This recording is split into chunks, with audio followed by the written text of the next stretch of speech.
Very odd assortment of melodies here. You have anybody? Well, there's one person on. Come on. Come on, people. I could do a Facebook blast too. Wait. One thing I want to do is put the Discord link up. Copy. Okay, I'm going to have to probably close that. All right. Here's the Discord link where you can find all of these PDFs for all these lessons we've done. And I'll pin this. Just waiting for a few people to show up.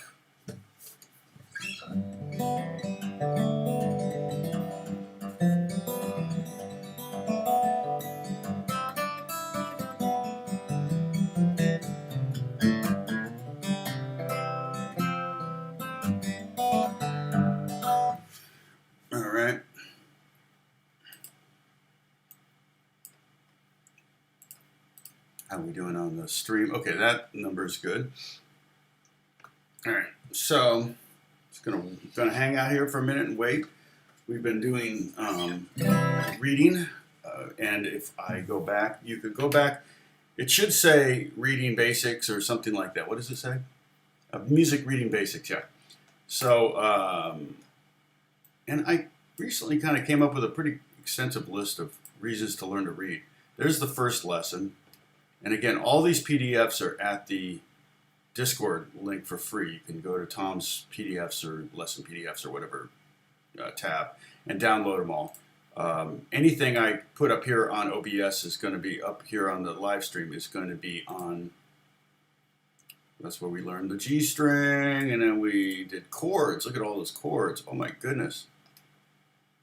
We're going to refresh on that too, I'm sure. Reading, then I just kind of did the G and the D string together, then we did the top 4 string review, and then we did the A and the D string together, and then reading the low E string. I think, is that all just, no, then I added the A string in there. Reading all 6, that's crazy. Try to keep it simple. And now we're going to do some common melodies. Hey, Holly. These are going to be melodies, and I'm going to be curious. I'm actually tempted to not play them right now. Be curious how quickly you knew the melody. And there's a double bar there. So the melody, I think all my melodies go until the double bar. Some of them are, the first one's 8 bars, the next one's 16 bars, the next one's 8 bars, and 4 and 4. And I'm just curious, like, how long did it take you to go, oh, I know what this is. Now, the first one's super easy, I think. And you also notice I didn't write any, so I would print up 2 copies, one for your reading, to practice reading, and one, hey there, Alan, hey, help me. But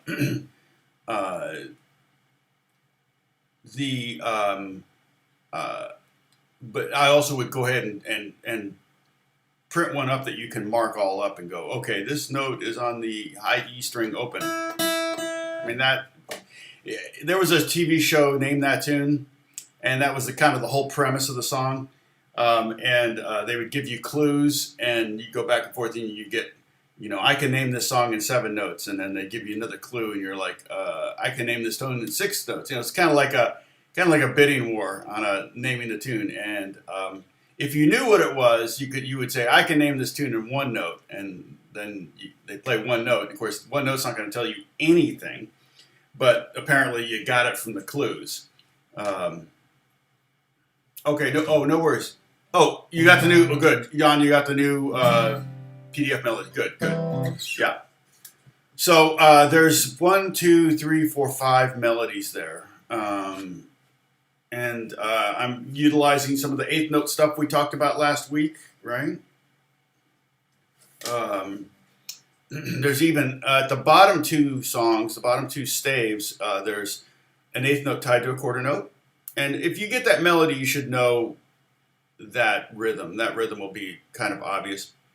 But it's, basically ba ba ba ba 3, 1, 2, 3, 4 ba ba ba ba. Okay?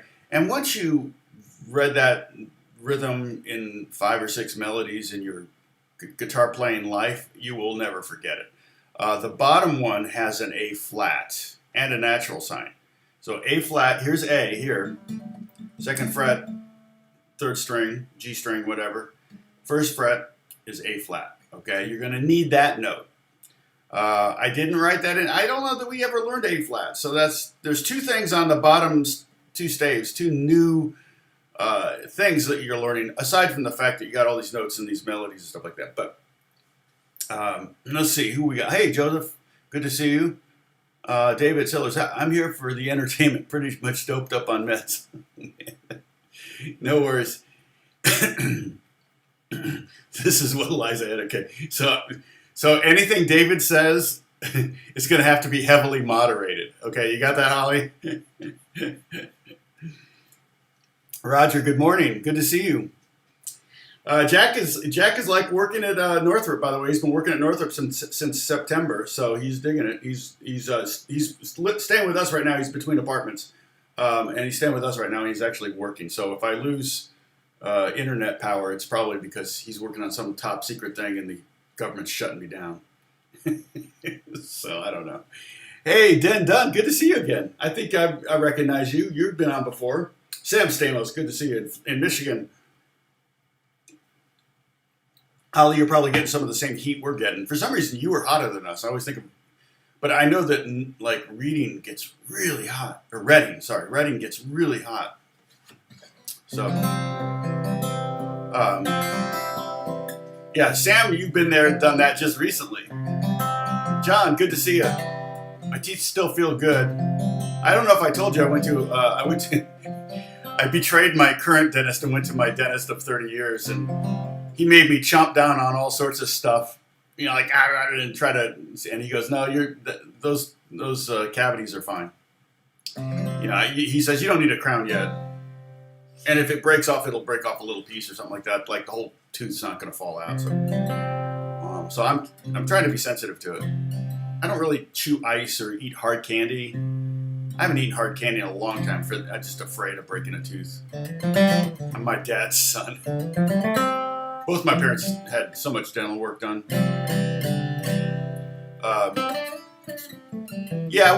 It was hot. I mean, the AC really helps. God bless it. It's pretty warm out there. I hurt my back on Saturday, and so it's a knot. It's like a big knot, and it was just stupid. I was at a friend's house, and I was sitting up at the table, but against a window, and the window, the jamb, the door, not the door, it's called a door jamb, but it's a window jamb. What is it called? Shoot.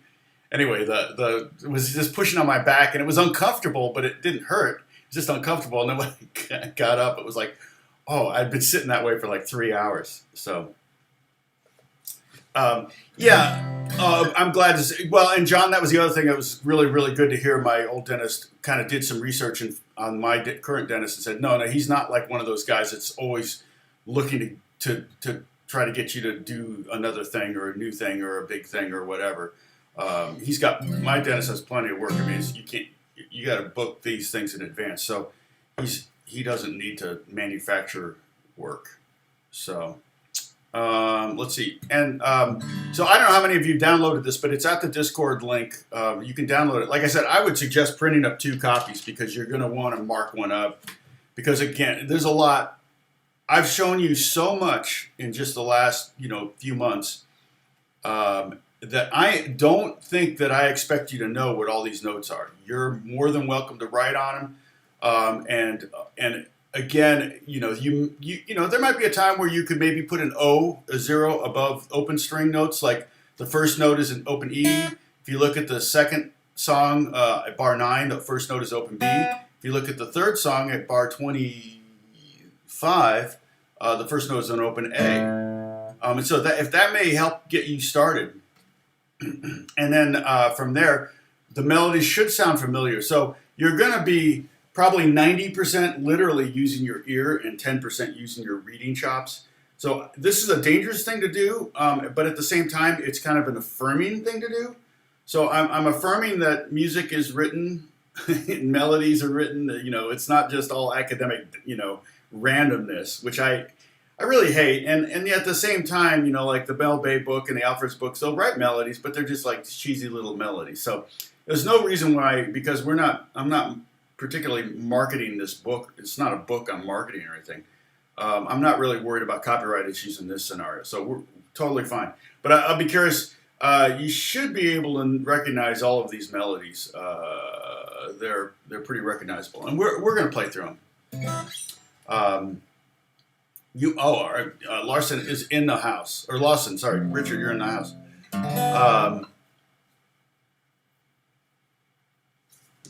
Yeah, and if I'm ever in, yes, and that's what my dentist, who's, like I said, great. He said, yeah, you don't want to get one of those guys, and I was lucky that I've always had really good dentists that didn't want to overtreat. And I also don't want a tooth to break off, and I don't want to have to get a root canal. That was kind of what they said. If if this breaks off, you might have to get a root canal.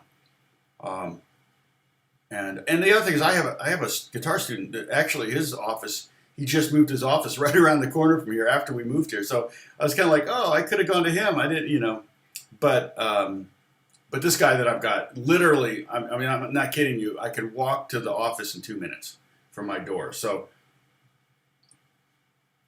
it's super convenient.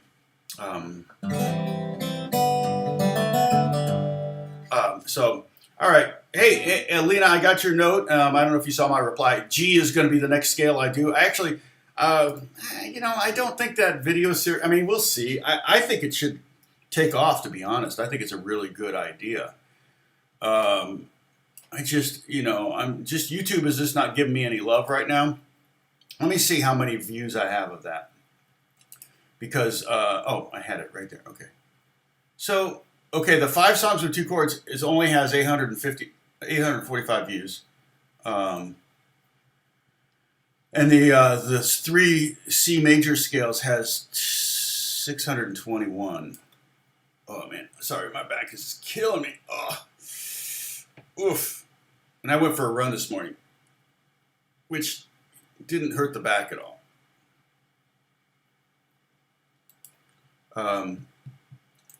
Holly is doing yeoman's work here. She's I'm assuming that.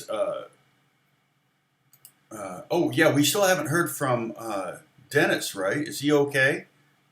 Do we know if Dennis is okay? Oh, wait, did he just log in? Oh, there he is. Oh, okay. So Dennis, you're okay, right? You're not being flooded out or anything. Everybody was worried. A lot of floods in Europe right now, apparently. So, but I think they're south of you. This is what Holly said. I read your post, Holly. And then Bruce, I'm assuming Bruce is still at like up north where he doesn't have very good reception or something. But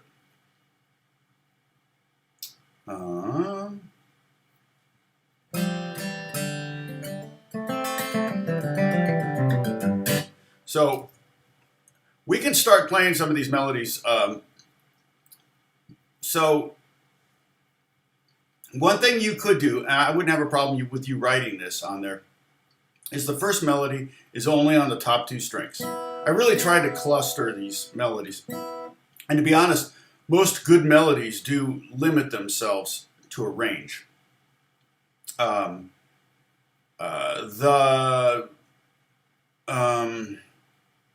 The top melody is a vocal melody. The next melody is an orchestral melody, but is one of the most amazing melodies and one of the simplest melodies ever written. And I bet Lena can look at it and tell you what it is. The third melody is one that it's a low melody anyway, so I put it down there. It was one of those low ones. None of this is on the low E string, so we don't have any low E string here. I don't see. And then let's see, the melody at 33 is an American folk classic. Also is only on 3 strings, so that's good. The one at 21, the low melody that starts on the open A, that's only on 2 strings, so that's nice. So you can make note of that. I don't have a problem with that. That's actually legitimate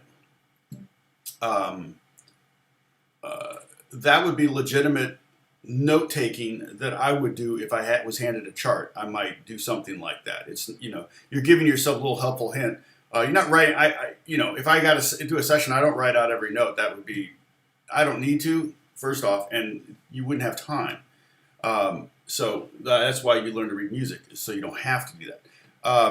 But you might write out a 1 above that A flat in the very last bar. At the very last bar of the page, you see that A flat down there, first note. That's at first fret of the G string, okay? And it's a great note. It's when we get to there, you're gonna go, oh my gosh! And I think I got these melodies right. If I got them wrong, I apologize. I was kind of just sitting in my corner chair with a laptop, and I was just typing them into, doing them by ear, So I think I got them right. Hey, Aslan's in the house. Good to see you.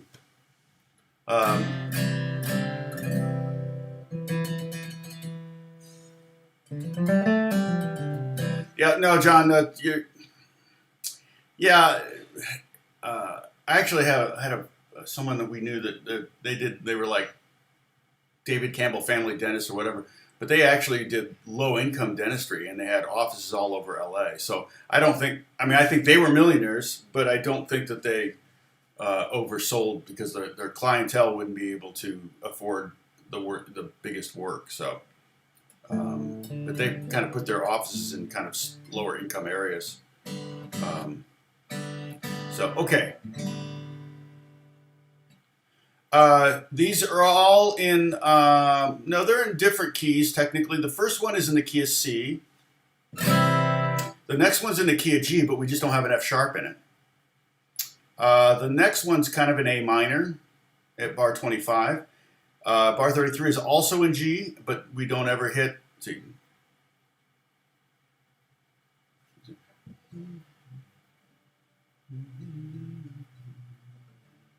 Yeah, it's bar 33 is in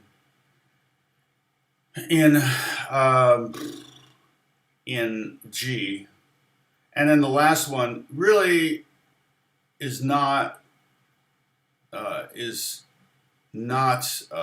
doesn't have to be a key because of the type of music it is. Like orchestral music technically can move all over the place. The last one is technically orchestral.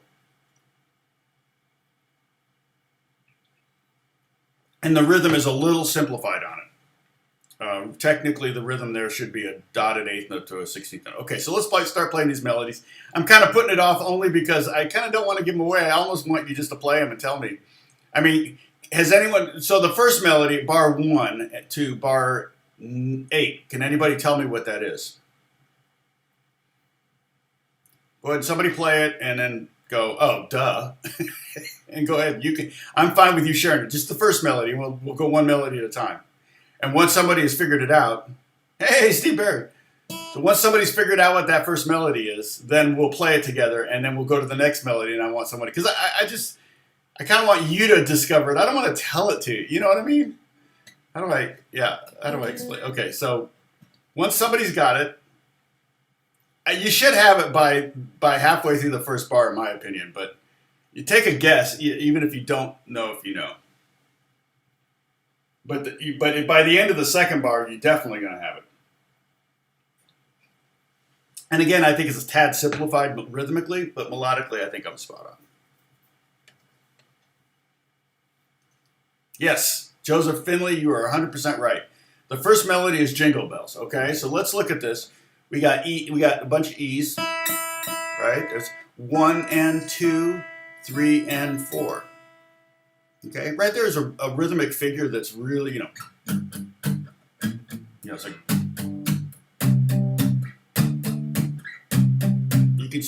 you can use that rhythmic figure in a lot of things. Okay, yeah, John, you got it right too. Oh, Tony got it right. I'm glad. Okay, everybody's typing it. That's awesome. Yeah, Holly doesn't even know. She can tell by okay. So we got E, E, E, E, E, E. So we can play the whole first bar with one arm. So if you're a one-arm guitar player, you're golden, at least to there. Yeah, there was a time where I was... had someone in the congregation that had one arm, and I felt bad when I said everybody clapped their hands. I said except you. No, I didn't say that. So okay. All right. So we have one. Okay, and then we have E, G, C, D, E. All right. And then we've got F, first fret. There's that F.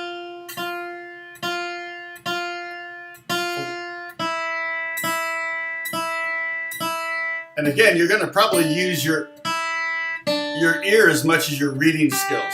All right. That's why next week we're not doing melodies. We're going to move on to something else. Because I want you to learn to read, not just use your ear. It's both, but we're working on reading right now. And then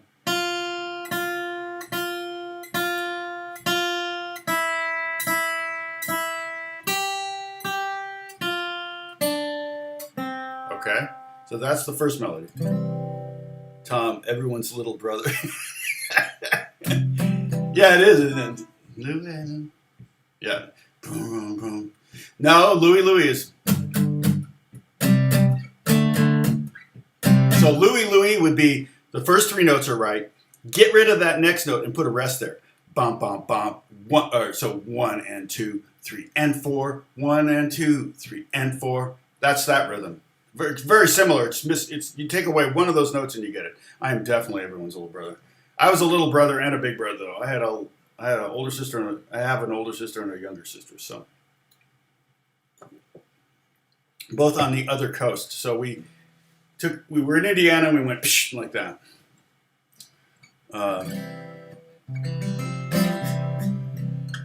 Very good. Okay. Now I have a feeling that Lena would probably know this next melody. Okay, does anybody want to? Let's go to bar 9. Let's go to the next melody. But now this one originally I wrote it out as eighth notes and I just deleted it and started over again. I put it in quarter notes, so it takes up 16 bars, and it's redundant. The second, it's kind of an AABA form actually, but it's a frickin' brilliant melody, and it's one of the simplest melodies, but one of the most world famous melodies.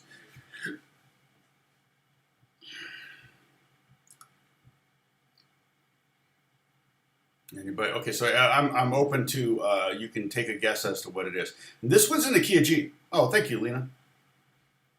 Yay! I appreciate you. My Starbucks card was almost empty, so now, so now I can add another $10 to it. Mm-hmm. It's Beethoven's Ninth, right? And this one's easy. It's on the G and B string. Okay. And the only other note it goes to is the open D. But it's a 5-note melody. And it uses the 1, 2, 3, 4, 5. That's it. And it's one of the most recognizable, again,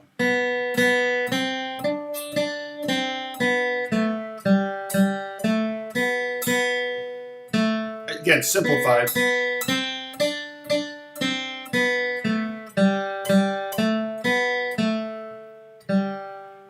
Brilliant. And then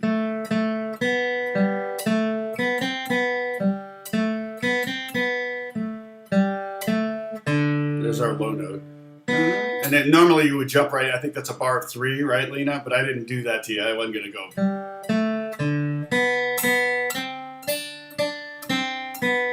So it's a little rounded off.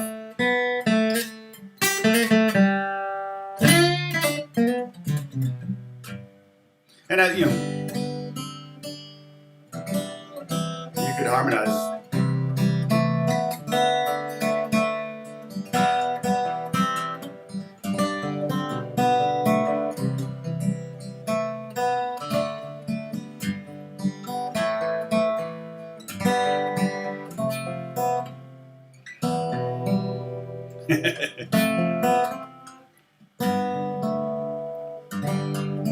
Now it's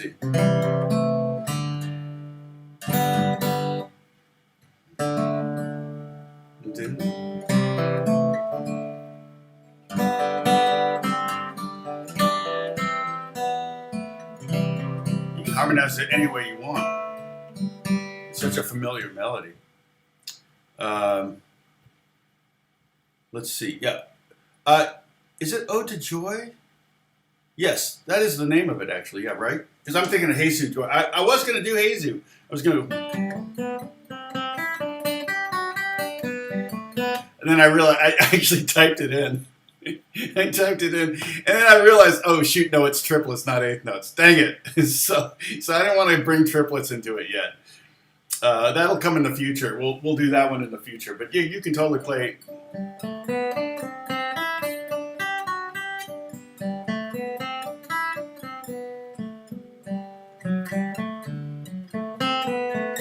totally play that on in open position with open notes that you already know. Yeah, so it's Beethoven's Ninth Symphony. It's his last symphony, I'm pretty sure, right? Ode to Joy.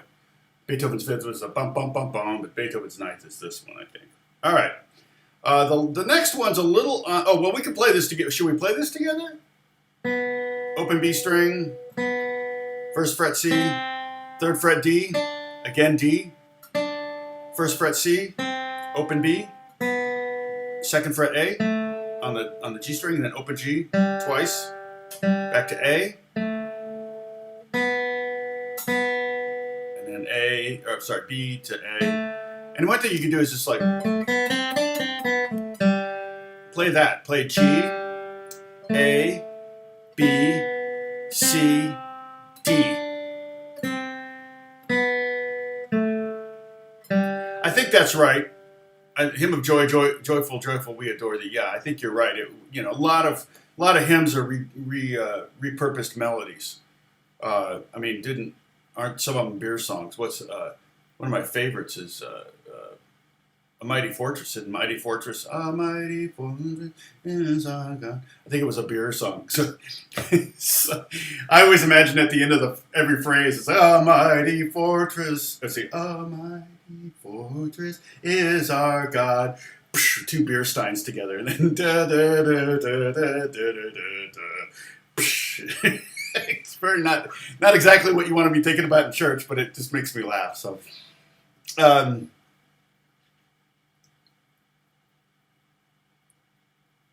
right, yeah, no, I think turned into or borrowed, a very common thing, very very common thing. But one thing you can do is you can kind of assess the landscape. Look like with Jingle Bells, you can look at all the notes. Basically, again, Jingle Bells is a 5-note melody. Brilliant, right? The more complex a melody, if we did a melody that spanned like F to B, A flat, and did every note, it's like it's not going to be singable. When I was in choir in college, we did Beethoven's Ninth, and thank you, John. When I sang this, da da da da da da da, we had to sing it, and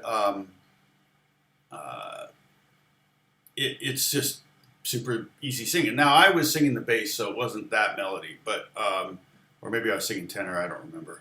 I wasn't a very good choir singer because I'm kind of a taste or a benner. I'm kind of in between a baritone. Is that a baritone? In between the bass and tenor. And so, anything that was sometimes the bass part was too low and sometimes the tenor part was too high. So it was really hard to pick apart, but usually got assigned to me. But this melody, again, both those melodies are very, very simple to use. But once you have the 5 notes, just that little snippet of a G major scale, which is the one I'm going to show next. When I do my video series, I'm going to do another three G major scales, beginner, intermediate, advanced. I'll do that again, okay? When I do that, it will be, we'll do the key of G. So, and it's going to be 2 octaves. I'll do this one. I may do a different guitar for every one of them. Well, not every one of them, but I don't have that many guitars. Well, I probably do, but I don't know if I have that many acoustics. Okay, so when we come up with this, okay, so now if we look at bar 25, I'm not going to play it, but if you look at bar 25, which is the next melody, all right, we have the A, B, C, and D, and then there's an E and an F. Okay, so everything is on these. So play that with me. A, B, C, D, E, F, and then backwards F, E, D. So not only are you only on 2 strings, you're on the same frets. Open to 0, 2, 3, 0, 2, 3 on both strings. Okay, so. Yeah, and sharing's a big thing, Holly. That's the really great thing. If you get on your Facebook or your Twitter or any of the social medias, and just say, hey, if you're looking for a guitar,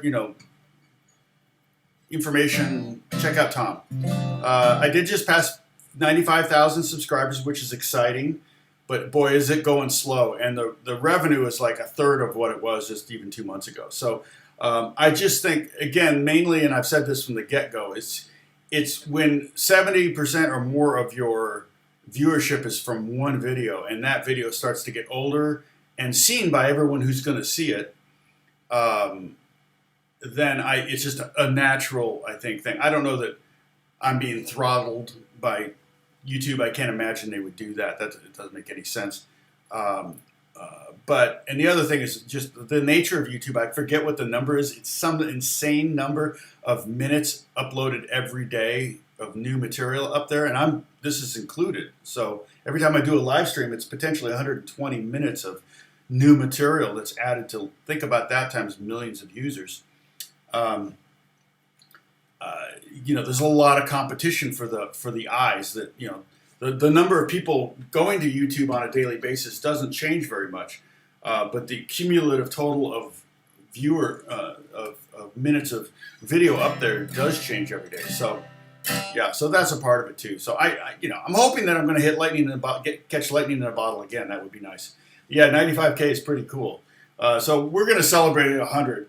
Not sure when that's going to happen, but we'll do. I'll probably do some kind of special thing, and I'll do an unboxing of the. I'll film that separately, and I'll do an unboxing of the plaque. But who knows? That could be a year from now or longer. So,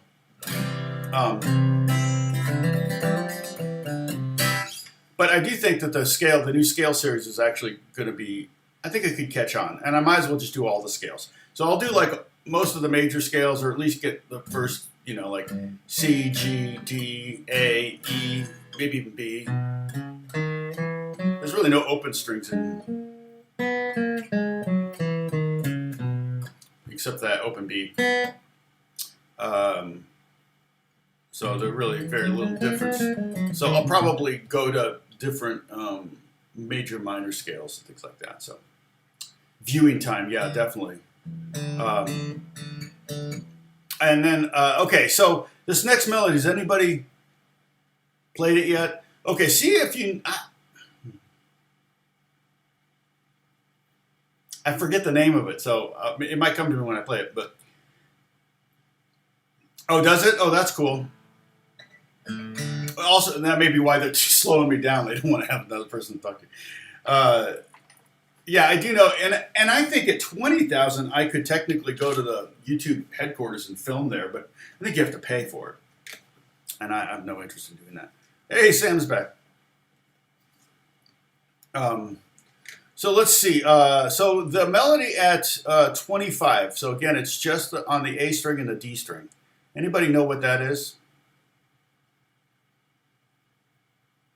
I'm trying to think. Oh, I know what it is. Okay. You might not know the name, though. You may know the melody, and I'm pretty sure it's the name I have for it is what it is. And this one is one that goes back to learning this very string on, I think it's in Alfred's Basic Guitar Method, book 1. So I think this was one of the songs in there. And probably because it's public, I'm sure it's public domain. It's a very old melody. You're playing it and you're trying. Now that's the thing. If you can't play it and it's not fast. Bop, bop, bop, bop, bop, bop is, probably a good tempo for it. So 1, 2, 3, 4, 1, 3, 4. 1, 2, 3, 4. 1, 3, 4. That's probably full tempo. But if you play it so slow you can't hear it. Yeah, see, that's Lena, exactly. Yeah. I think it would help the name. It's. I'm assuming the melody is European. If that helps, may help with a name.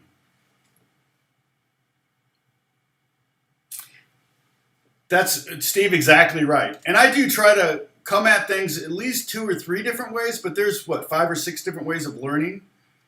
I'm a trial and error learner. I tear things apart and build them. I just give me the thing and let me figure it out. I like to figure it out. Then I learn it. If you teach it to me, I may know it that day, but I'll forget it the next day. Does that make sense? It does remind. Yeah, you're right. That's another melody I could have done. In fact, if we're gonna do, that would be the melody. I know what you're thinking of. You're thinking of right? Something like that. It's kind of like that. If we were to do a ear training lesson, one of the things I would do is we would start learning different associations for different intervals. But I don't have that great of an ear, so I've always been hesitant to teach a lesson on ear training because I don't want to give you the impression that I have this amazing ear. I have a pretty good ear when I have a guitar in my hand. Let me put it that way. I'm pretty quick. But so Lena knows. Okay, I'm going to play it.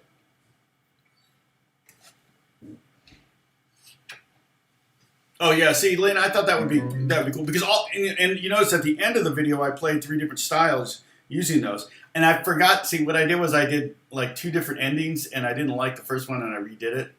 And in the first one, though, I said these scales aren't all for advanced players will use all 3 of these scales, and I didn't say that.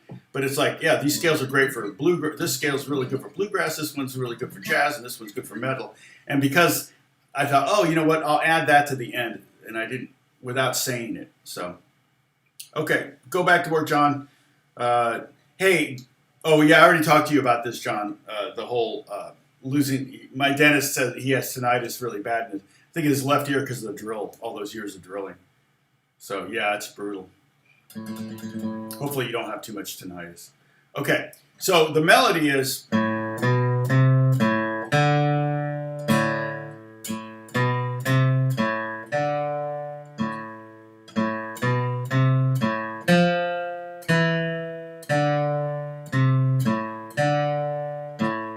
Okay, and I think it's called Volga Boatman. Volga is a river in Europe, right? Oh, man, we had so many people and then everybody left. What happened? Okay, Volga, everybody had to go to work. Volga Boatman, all right?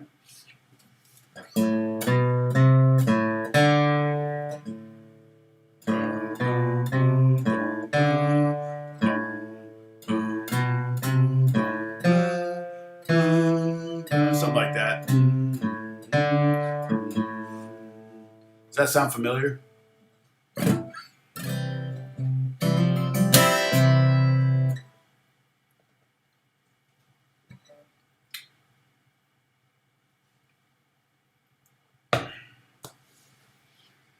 Woo!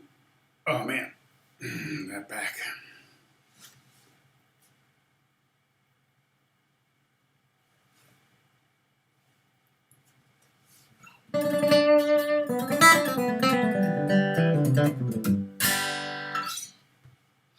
All right, so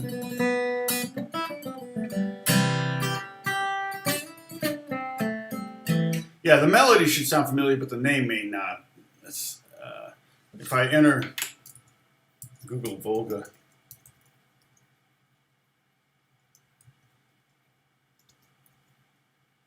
yeah, it came up. Yeah, maybe a Russian thing. Here's the Red Army chorus singing it. The first thing it came up. Hilarious. Oh, there's the Volga Boatman was a movie, so maybe it's a score. The Tsarist Russia, the Volga Boatman lives hard lives. Maybe it's a song of Vogelbachmann. Oh, well, here we go. See, I didn't do any research on this. Known Russian. Yeah, so it's a Russian song. Traditional Russian song. Isn't that funny? But it's just a great song on the A string. That's what. Probably first time I ever heard it was in a cartoon or something. So, okay. All right, the next melody, this is just a 4-bar phrase. Bar 33, this one, let's see. Yeah, you should know this one because the actual title is in the first 4 notes. And the notes we're going to use on this is basically, this one is also in the key of G, but we don't have the F sharp. We have, is there a G in it? There's a G, A, B, C, D, and E. So we're using the 1, 2, 3, 4, 5, and 6 of the scale without having to go to the F sharp, all right, which would be the 7 in the key of G. So play these notes with me just so you have them all under your fingers. G, A, 2nd fret, because the G was open in 3rd string, 2nd fret.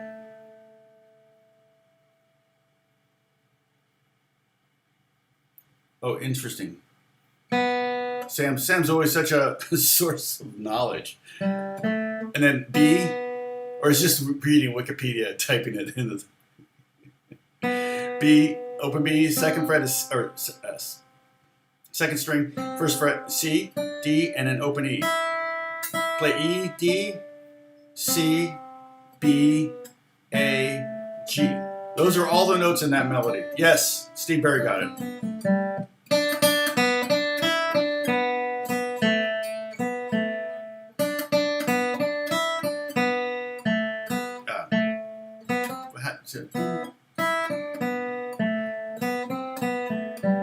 It's not quite the melody. That's how it should be played. But I didn't want to put 16th notes in there. We're not there. So again, it's simplified rhythmically. Yes, Vogelbachmann does it. The minor, just the notion of the minor melody makes it very foreboding. You'll notice that both Jingle Bells and Beethoven's Ode to Joy both start on the 3rd, right? Jingle Bells.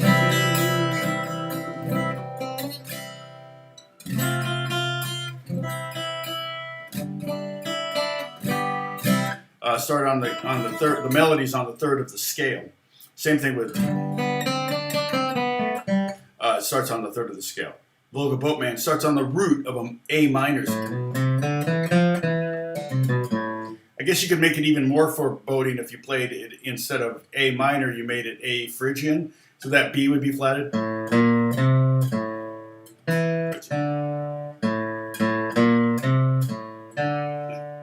Like you didn't think we could get it sadder. Enemy at the Gates. Oh, movie only touched on the full narrative of the story. Yeah. Oh man, you imagine. Or the trench warfare of World War I. Gosh. Yeah.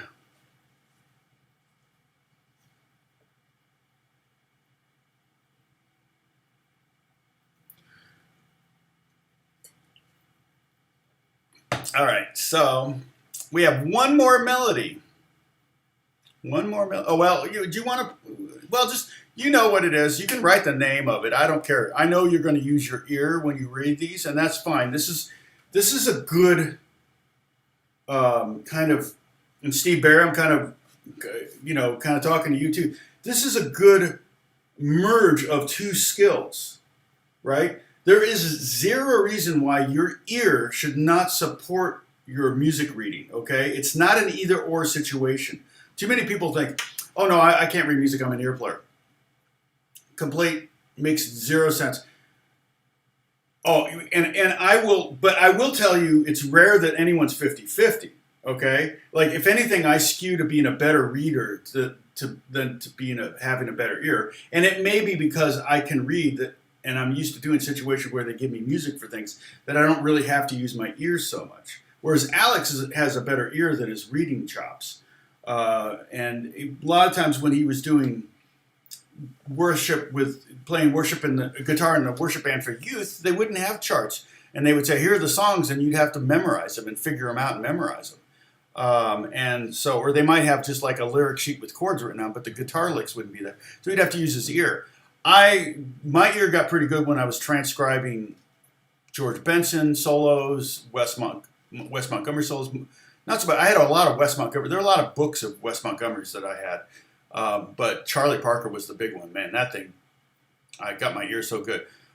So my ear is better than I think it is. And when I'm improvising, I'm using my ear and I'm using my knowledge and things like that. But so this is not an either or thing. So bringing it now, if I only had taught you how to read using well-known melodies, you probably would not learn to read. But it's a combination of learn the notes, practice them, and again, you go back and do the reviews. Like here's the EG or EBGD review. You know, if you want to review the D and G string, here you go, right here. You got all these pages you can go back to. Remember the chord one was 2. So we have, lots of things you can go back and practice and review. Okay, that's kind of my intent of giving you all this stuff for free. Yeah. So again, Lena makes a great point. Yeah, and it's a lot of people when they're trying to read,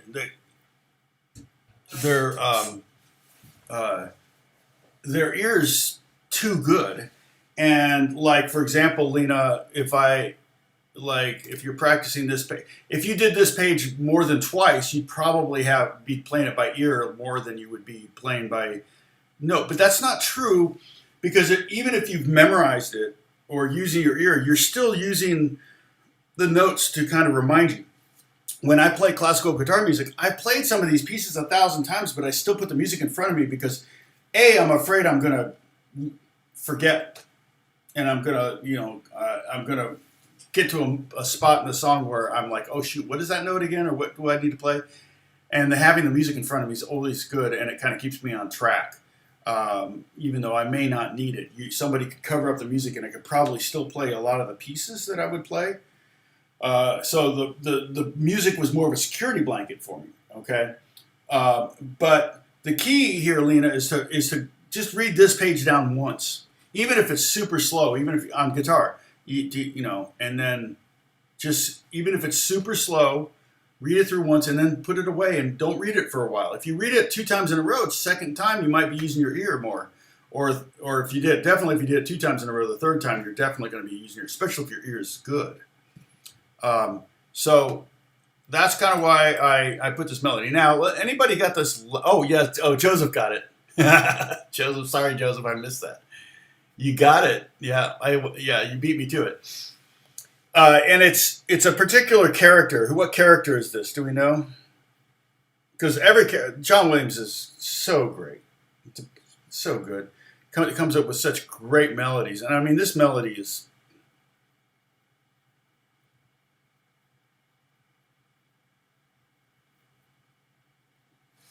It's like, wow, what a great melody. Now, again, this one is a little broader. This one's on 4 strings. And it can be broader because it's not being sung.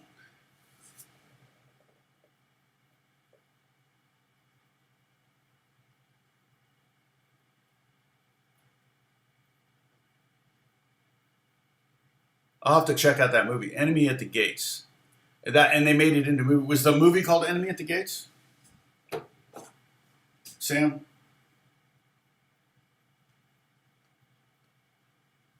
I don't know if you have this app, but it's free. It's called Just Watch. And the cool thing about it is you can enter, if you have like 1 million streaming services, which I do, it's like, oh. In fact, I just got Apple Plus because we started watching Ted Lasso. Oh my gosh, what a sweet show that is. It's so good. We are binging it. It's like, But the great thing about it is I can sign in for a month and then sign out for a year or whatever. If they come up with something else I want to watch. Let's see. But you can enter in this the name of a movie or a TV show.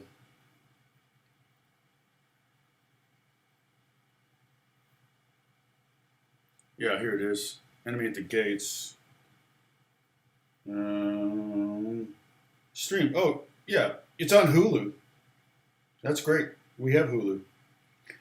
Enemy, I think that's, yeah, it looks, yeah, definitely. Yeah, definitely. So what year was this movie? Oh, it's a European film. Okay. Yeah, it's on Hulu, Paramount, Epix, AMC. This is the most I've ever seen on any one movie. DirecTV. Yeah, so.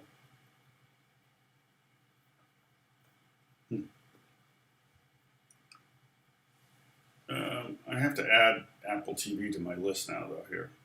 But yeah, so Just Watch is a good little app. Oh, Bob Hoskins is in it. Well, okay, so it's, and Ed Harris. Oh, so it's not that old. Wait. Oh, that's a different, Joseph Fiennes. Oh, this is a different one than I found, I think.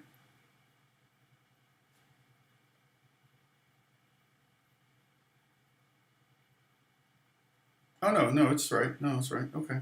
So it's European film, but American actors. Okay. We'll have to watch it. 2001. Okay. Yes. Darth Vader's theme. Exactly right. Such a great. I mean, the melodic. Notice the rhythmic. And again, my rhythms aren't quite right. It should be It should be. So that's that F note down here is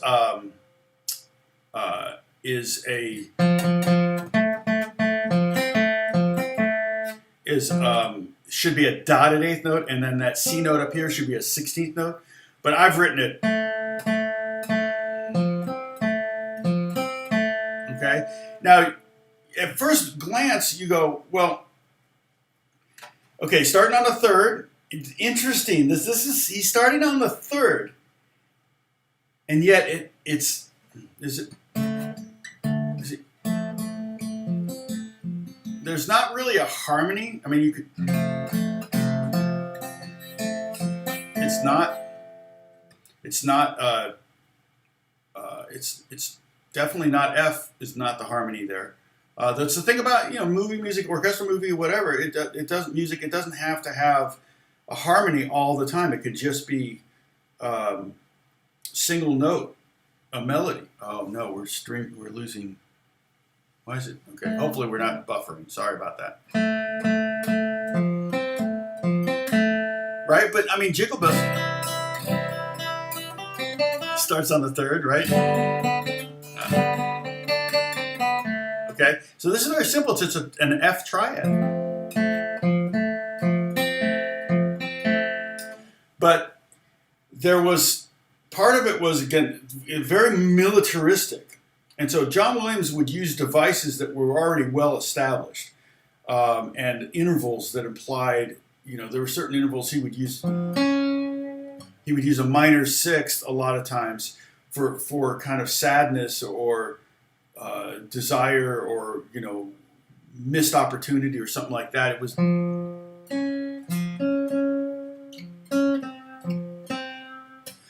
And so intervals will. Just like a chord could have a implied emotion or immediately paint a picture for you or make you see a color or whatever, But a melody can do the same thing. And, there's stuff going on you could probably glean a harmony from, but I don't think this is D minor. I think at some point there's a D in there and it makes it kind of sound like it. But it's probably closest related to like an A minor, but instead of having an E, if you were to. Right? So if you put A in the bass. It's just got something, and it's so iconic at this moment. And then the next phrase, notice that the rhythm is identical, okay? So there's a rhythmic motif that he just uses, and what that does is that keeps it sounding like they're part of the same thing. But he takes the melody and then he brings it back. Wow, that is just like the most amazing note. I mean, I often call it the money chord when I'm doing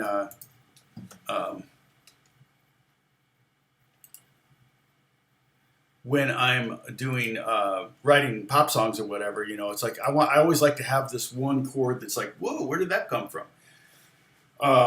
And so sometimes it may not happen to the end of the phrase. I mean, I ain't shit. The song I did with Benny Main that came out last year. Was it? No. Yeah, it was last year because we did the video for it. I remember it was like all these COVID protocols. It was annoying. And yeah, we had all these protocols and things, and then we get to the studio where we're filming and nobody's wearing a mask. Which totally, I told you that story about I was doing this gospel song and there was this girl there and she was she had a very unique look. It was a black girl, you know, it was a gospel thing, and it was a black girl singer, and she was almost as wide as she was tall. Okay, I'm not being mean. I'm just describing her. She was very short, but she was very wide. But she looked super familiar, and I said, I saw you in something. And she goes, cigarette ad, anti-smoking ad. I said, yeah, you're in that ad where you drive off the road and almost hit a tree, and the guy says, what are you doing? Because he's smoking in her car. He's like, he's riding in her car. And she pulls off the road and almost hits the tree. He gets all mad. He's like, what are you doing? And he goes, well, she says, well, you're trying to kill me, which is like, you know, like way oversimplification of secondhand smoke, whatever, you know, okay, however you feel about that. It's irrelevant because the point of the story is, it just hit me at that moment. I said, let me ask you a question. She goes, what? He goes, how many people on that set were smoking? And she said, 100% of the people were smokers. Everybody working on that anti-smoking campaign were smokers. Because I know a lot of people in Hollywood are smokers. And they just don't, that's like their biggest fear is getting known that they smoke. So they go to great lengths to make sure no one ever gets a picture of them smoking, but they all smoke. And California makes far more money on a pack of cigarettes than the tobacco industry. I think tobacco industry, the corporations make like 11 cents a pack, and California makes like $8 a pack or something. It's like, who's in the business of cigarette smoking? Anyway, never mind the whole anti-smoking campaigns for kids. It's like, didn't we all do the opposite of what we were told? So it's like almost a campaign designed to get kids to start smoking, in my head. Because I'm like, don't smoke, whatever you do, you know. And then it's like, what? Oh, smoke? So it's just funny. Okay, so yeah, that melody, a little bar there, and lay your first finger across the top 3 strings.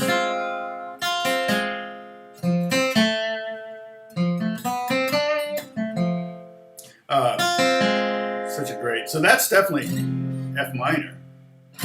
So it's a.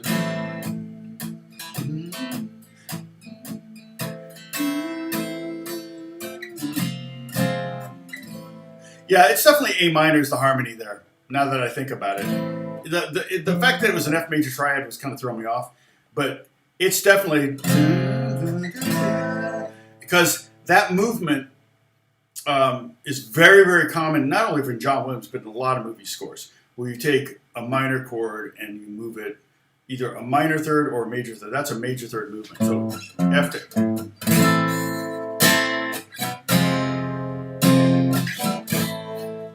It's very soundtracky sounding, right?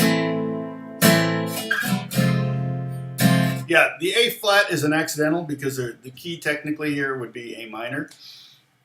And then the A natural would be an accidental also. Believe it or not, that's an accidental as well because we're changing it back to A before the end of the bar. If that A natural it happened in the next bar and not in that bar, you wouldn't need to put the natural sign because the flat, the accidental goes away. Accidentals are temporary. Key signatures are not. hey, Jan, were you gone for a minute, Jan? Oh, okay.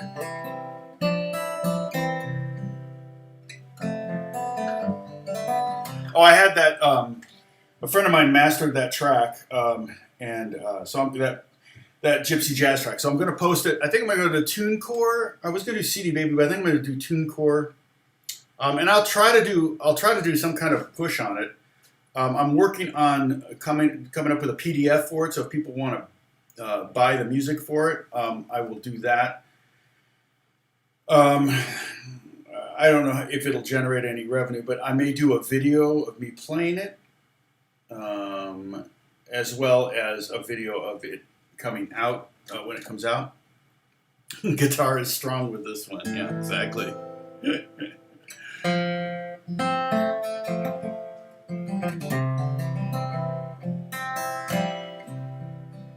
Oh, good. I'm glad, Holly, you're not seeing any buffering. It just, I saw red down here on my little box for a split second. So, yeah, I can, and I can always change the rates, so it's less likely to do that. But I think I have it set pretty chill. Yes, and I'm trying to stick to Mondays at 9. I almost bailed today because I've got some music coming. In fact, let me check and see if it's there that I have to get done today. Sometimes I have deadlines. No, nothing there yet. So until I see something in this folder, I don't have to really worry about it. Of course, if they say I need it done by the end of the day and they give it to me at 1:45, they're asking for. Well, what is it? You you can have it fast, cheap, good. Pick 2. Right? You want it fast and good, it's not going to be cheap. If you want it fast and cheap, it's not going to be good. If you want it good and fast, what's the other option? good and fast, not going to be cheap. Good and cheap, it's not going to be fast. Right? You have to get in line. And then if it's cheap and fast, it's not going to be good. So, yeah.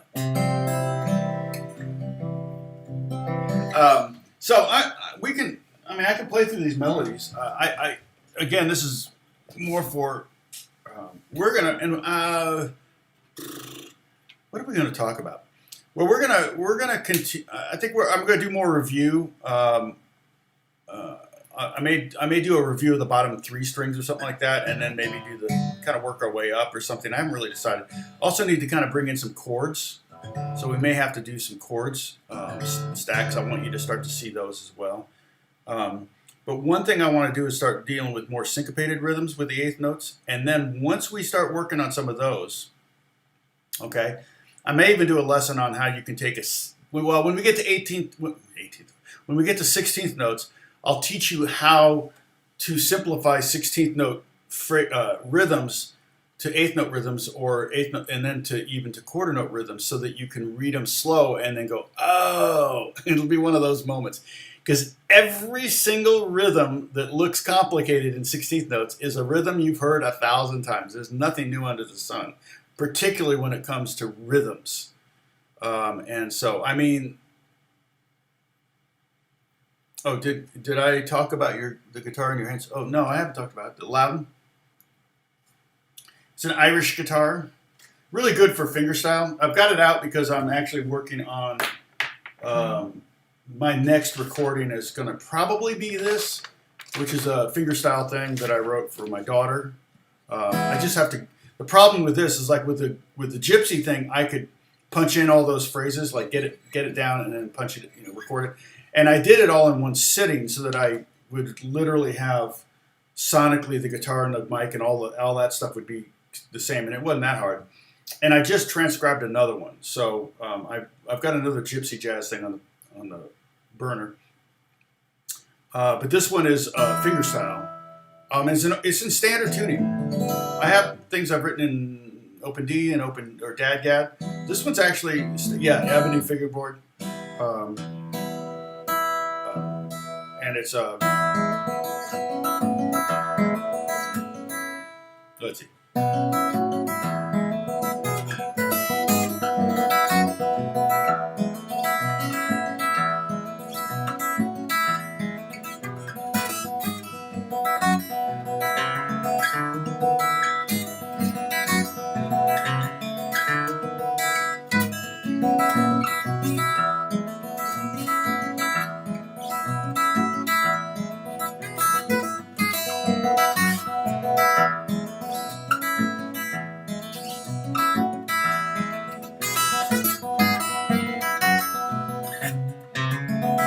So I have to memorize it, or at least be able to play it all the way through without stopping. But and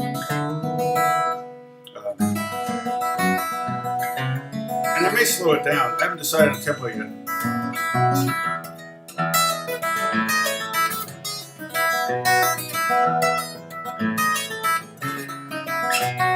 It's hard, but I'm kind of enjoying playing something in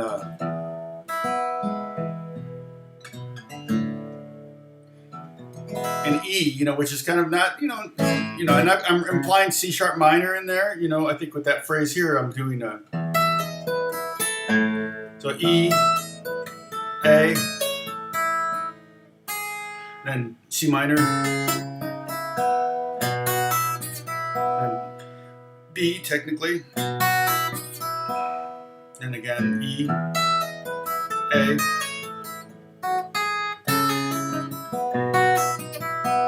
And then I do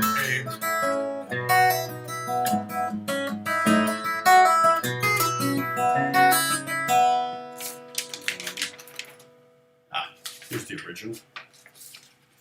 It's hard though.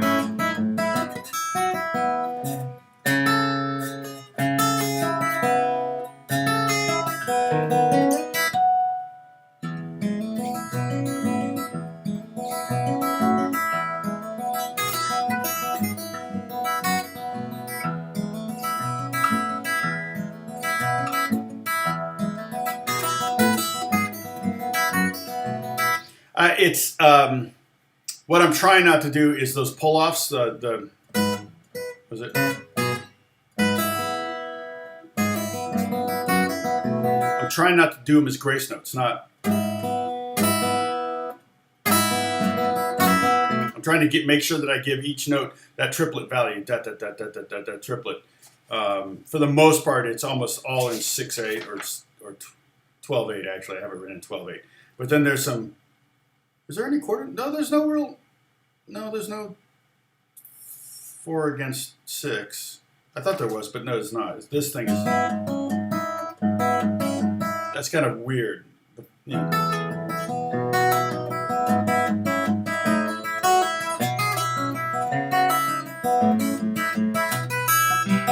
It's a little weird, but the great thing about this not being in DADGAD is that I can hit a lot of wrong notes. So that's why it's a challenge. Because the beauty of DADGAD is you can kind of flail in it, and as long as you're playing a song that's in D or D minor, you hit a wrong string, it doesn't matter. But this G string is very not going to work if I hit it. Now I do use the G. I bring that back. See what I go.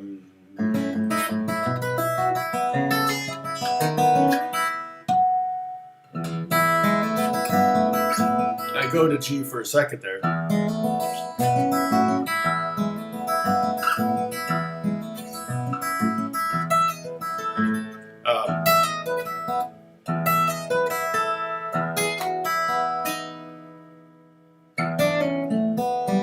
And there too. I think I end like that. I've got to work on the end. All the time. That's the hard part because anytime I've done this,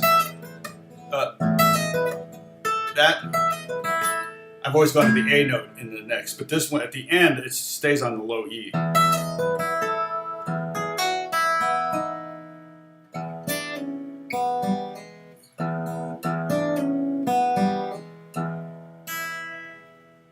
But I may change that. I mean, it's my song. I can do whatever I want. But yeah, it's cool. Yeah, Emma Louise. Yeah, I don't think she's heard it.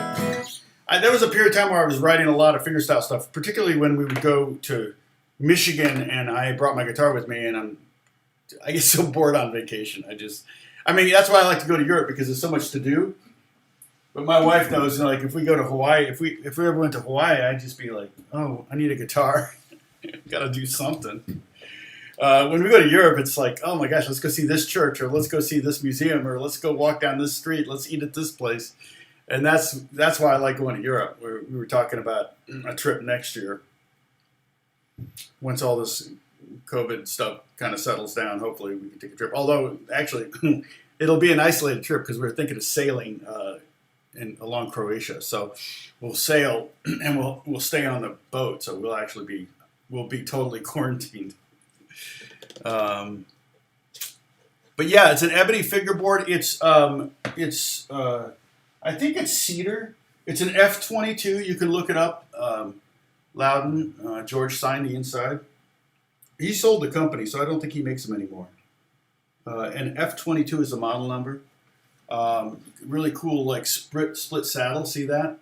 There's only one company that makes pickups for it, and this is of all the in saddle pickups I have. This one is the most. Do that.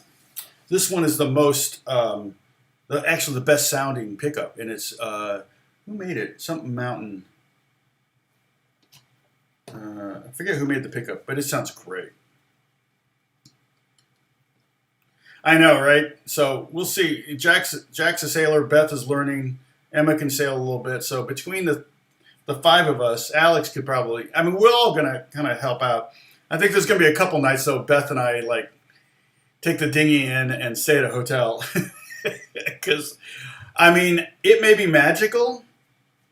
I mean, I'm seeing pictures of the boats that we're looking at renting, and I mean, those mattresses are like that thick, and I think the swaying thing will be fine. I know that when I came back from Amsterdam a couple of years ago, we flew business class, and of course we had the beds, so I slept 8 hours, like the best sleep I've ever had in my life. The whole time we're going like this, flying over the Atlantic. So I'm thinking I'll be fine on the boat. I have not ever gotten seasick on a boat. The only thing, it might be a little cramped with the, 5 of us in one boat. Although we'll probably get like one that accommodates 8. 8 people. So as it gets close, we're still kind of in the investigation aspect of it. But it would be a fun family trip. And yes, thank you, Sam. You did some research. Cedar top, mahogany back and sides. Exactly right. Yeah, the grain on it is super tight. Like, I don't know if you can see the grain on this, but look at how tight that grain is. Really, really, and see, the back and sides is the same. And then look at the grain on the. And it actually originally had like a pick guard on here, like not a pick guard, but a static electricity plastic pick guard that you put. It just looked awful, and I don't care if a guitar gets dinged up. I really don't. In fact, I hope that this guitar someday looks like Willie Nelson's guitar. I have a friend that intentionally played his guitar so that it would look like Willie Nelson's guitar.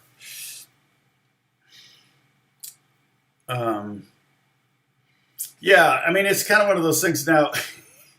I was telling Jack, yeah, the bridge is pretty fancy too. The bridge is probably what is the bridge wood on that? That's a different grain than the sides, and the neck is multi pieces too. Look at that. Oops. It's a beautiful guitar. They're not cheap. Although I don't know that I forget what I paid for it. I think I paid $1,500 for this. It was a year old. Somebody had returned it or bought it, and so I think I maybe paid $1,500 for it. And I bought it because I got hired to teach clinics for Maranatha Music back in '97, and my Gibson, the pickup wasn't working, and so I had taken it to a couple guys and they couldn't get it working. And it ultimately was because it was the first thing they really checked, but it still wasn't. They couldn't get it to. But the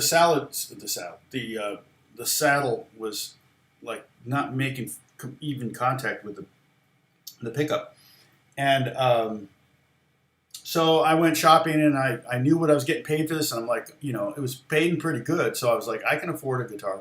Time to get a new guitar, and I had the Gibson Dove for 7 years, and that was my first acoustic, and it was the only acoustic I had. So I thought, I should get another one. I picked up several guitars at the store. He had a lot of Martins and things, but I grabbed this one, and immediately was like, wow, that thing sounds crazy.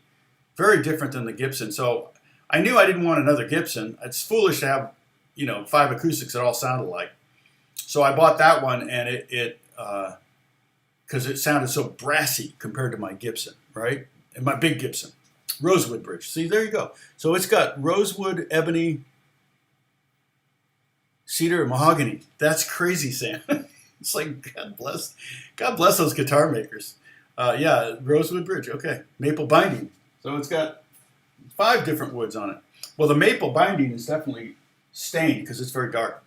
And literally, I kid you not, I bought this guitar like on a Monday, and Tuesday I got a phone call from Taylor Guitars saying, "Hey, we're one of the sponsors for these clinics. We want you to play a Taylor guitar. What guitar do you want?"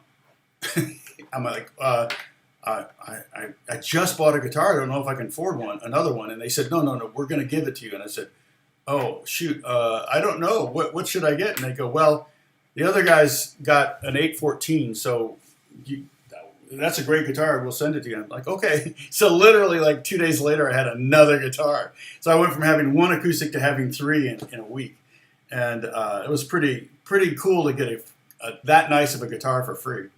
And you've seen me play it. In fact, right now I think I have it strung up with non-elixir strings so that I can use this thing on it, this bow.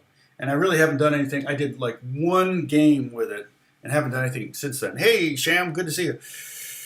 I missed that you jumped on. So, but my back is killing me sitting here. Oof. I need to, and I want to make sure again I don't have music waiting for me to do because I've got some stuff I got to do today. No, not been updated. Okay. Well, that works out but hopefully it's not too late. I'll let him know when I'm done here. Yeah, and I don't even know if they make them anymore. Yes, Roger, I have played a Fender Acoustasonic at the NAMM show. Obviously not last year because that got canceled, but the year before, where I think COVID was wildly spread. I think a lot of the earliest cases of COVID, which were largely undiagnosed because they didn't know, people were probably dying from, they just assumed it was some kind of pneumonia or something, or people were getting sick. Alex got horribly sick, but a lot of people got sick after NAMM, which was in January of 2020. And people from all over the world were there. Particularly the Wuhan region, because there's a lot of manufacturing there and a lot of Chinese. I mean, I would say a fifth of exhibitors are Chinese companies and Chinese nationals. So, and then so many of those. Oh, nice. That's a pretty good deal. I would say that's a good deal. I don't even know what the retail was when I bought mine, Sam, but $3,000 isn't bad for that guitar, I would say. Would I spend $3,000 to buy it if I didn't have it? No, probably not. I probably wouldn't know I didn't need it until I held it in my hands. The Fender Acoustasonic, so I played it. I think the thing that they were going for, obviously they're trying to go for like something you can play like an acoustic and electric, kind of like Taylor. The biggest struggle for me with those instruments is the string tension for playing electric. So if like the Acoustasonic, which for one thing, the Acoustasonic, that's a horrible name. I can't even say it. But it's like, do you put acoustic strings on it? Because if you put acoustic strings, you're going to have a wound G string, and they're going to be heavier, but it will sound better and more acoustic guitar-like. So it depends on what your situation is. If you're looking for a guitar that can do everything, and I think Taylor's guitars did really well because worship leaders bought them. Because as a worship leader, I led worship, and there were most of the time when I was leading worship, let's say 75% of the time, I wanted to play acoustic. And I did. In fact, 100% of the time I played acoustic. But there was 25% of that time I wish I had an electric in my hand, or I could switch to electric at some point in the song when the song starts ramping up in dynamics.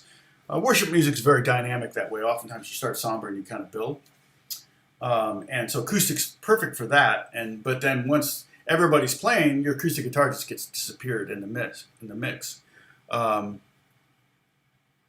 do not sound down my calluses now. Oh yeah, that's true. Well, you can take. I wouldn't take sandpaper. I would just do a nail file and maybe do that. Yeah, I know what you're talking about. The little pieces of skin that stick out. Yeah, you can totally do that. I don't sand them down though, but you can totally do that. That if get rid of the little skin. My skin doesn't do that anymore for some reason.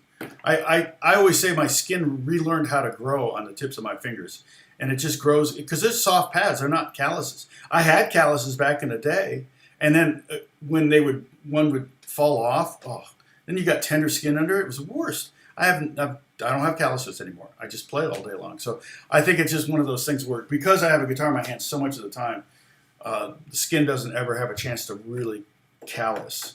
One thing you don't want to do is don't play after getting a shower or bath or swimming or whatever. If your hand's wet, let it dry off for a while because the water absorbs into the skin and it's just really soft, and you'll jack up your fingertips. But the Acoustasonic, or however you say that stupid name, again, it's one of those things where you put electric strings on it, it'll be more fun to play, and you can bend on it, things like that. Because there is a pickup on it, like it kind of looks like a Mustang pickup or something, right? At the bridge, if I'm not mistaken. And then there's a blender knob. I think you can blend between that pickup and the piezo pickup under the saddle.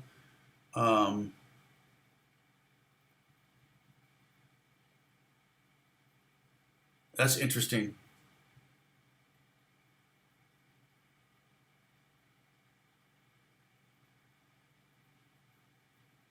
Yes, Holly, that's the one I'm thinking about. Taylor did a great job on it. And here's the thing. The reason Taylor was so successful is they already had a huge, huge relationship with the church industry or whatever. Worship. They advertised in all the worship magazines.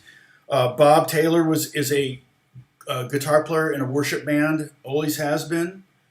So he kind of like that. I think that T5 was his dream guitar for that role in a worship team where, like, oh yeah, you need an acoustic guitar to start a song, but again, it just disappears after a certain point when everybody's playing at full level. So now I want to rock it out and play some power chords. It's perfect for that. So that it's a real. I don't have one. I think Bob even offered to give me one, but I didn't at the time. I wasn't really leading worship. And, every time at the NAMM show, Bob would always say, hey, play this. Tell me what you think of this. And so, a lot of times I would ask him, are you going to do this? I've told you this, I said, are you guys going to do baritone guitar? No, we're not going to do baritone. There's no market. Next year at NAMM, they have baritone guitar. I said, guys, you guys going to do ukuleles? Oh, no. We have no market for you. Nobody thinks of us as ukulele. Next year they have ukuleles. Are you guys going to do classical guitars? Oh, no, those tuners are too expensive. We can't. We have no money for that. And the next year at the NAMM show, they had classical guitars. So I know they were already in the works, but they just couldn't admit it. But for some reason, every year I would ask Bob. I would say, Bob, Bob Taylor, the guy that owns Taylor Guitars. I said, Bob, you gonna make this? Like, oh no, we're not gonna. It just was funny. He was probably laughing, going, "Geez, how does he know what we're working on?" And then so I started to ask him for things I knew they wouldn't make, like a Weisenborn. I want a Weisenborn, and I figured, well, I could probably get something from Bob if I really want. I mean, I got two guitars. I have two Taylors, and I got them, the 814, and I got my 12 string, and I got them both from Taylor, from the direct from those guys. But, I hate to abuse those kind of opportunities. Acoustic guitar, I like my elixirs. The reason I like elixirs is many reasons. And they do give me sets every year. They don't pay me any money, so I'm not making any money from them.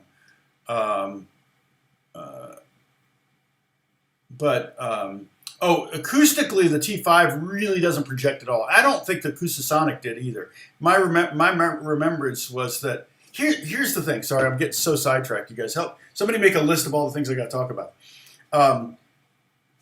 People there are three types of guitar sounds. There's acoustic guitar, there's electric guitar, and there's something called piezo, the piezo pickup. So I couldn't stand that. Like when Ovations came out. I was like, oh, these sound awful. They sounded awful acoustically, and they sounded awful plugged in. I'm like, that's not what an acoustic guitar sounds like. The pickup systems, the microphones, entire companies have been created just to try to solve this problem of amplifying an acoustic guitar. They got the ones with the gooseneck microphones in it that they mix, and you got a mixer with it. I have one of those, and my Taylor has something like that. It has a microphone in it, and I can blend it. The 12 string. And I really never use it live. I use it in the studio. I don't really use it live, so maybe it works. But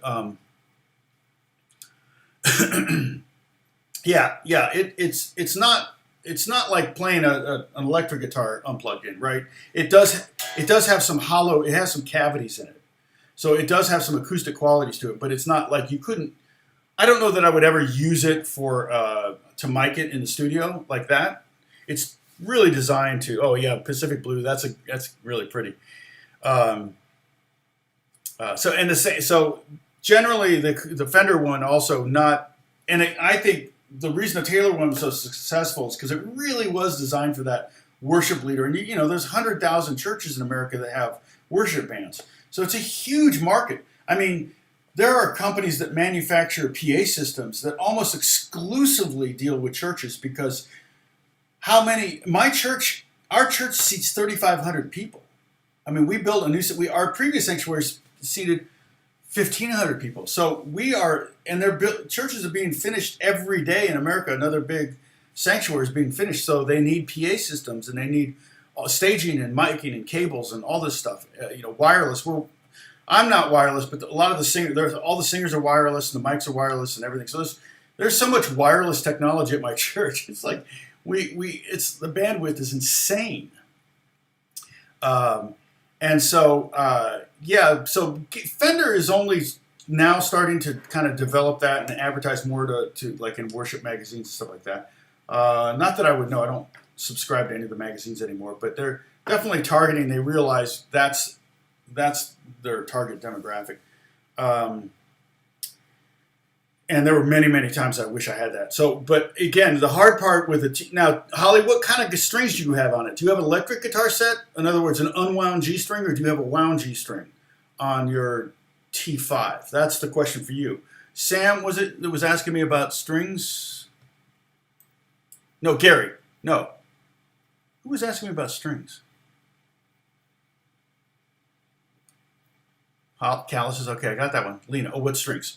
So the strings, like I said, I just recently I'm using 13s now, which are the mediums, and I'm using like the phosphor bronze, I think, or the 80-20 or something like that for my main Martin, and I haven't strung up my Gibson with that, but I think it's going to be, my Gibson's really going to like it. I think the better quality guitars like the heavier gauge strings is better on the neck, and I think it's just, they sound better. If I have a guitar that I'm going to use for pop, I might put 10s on it, like extra lights. But for a long time, I use Elixir 12s, which is the lights. And the reason there's so many reasons why I like Elixirs. And again, technically I'm endorsing them because I use them and I like them. And there are companies now that come out with similar strings, so I probably could just as easily use theirs. But I have a relationship with Elixir now. But I like it because the coating makes it quieter.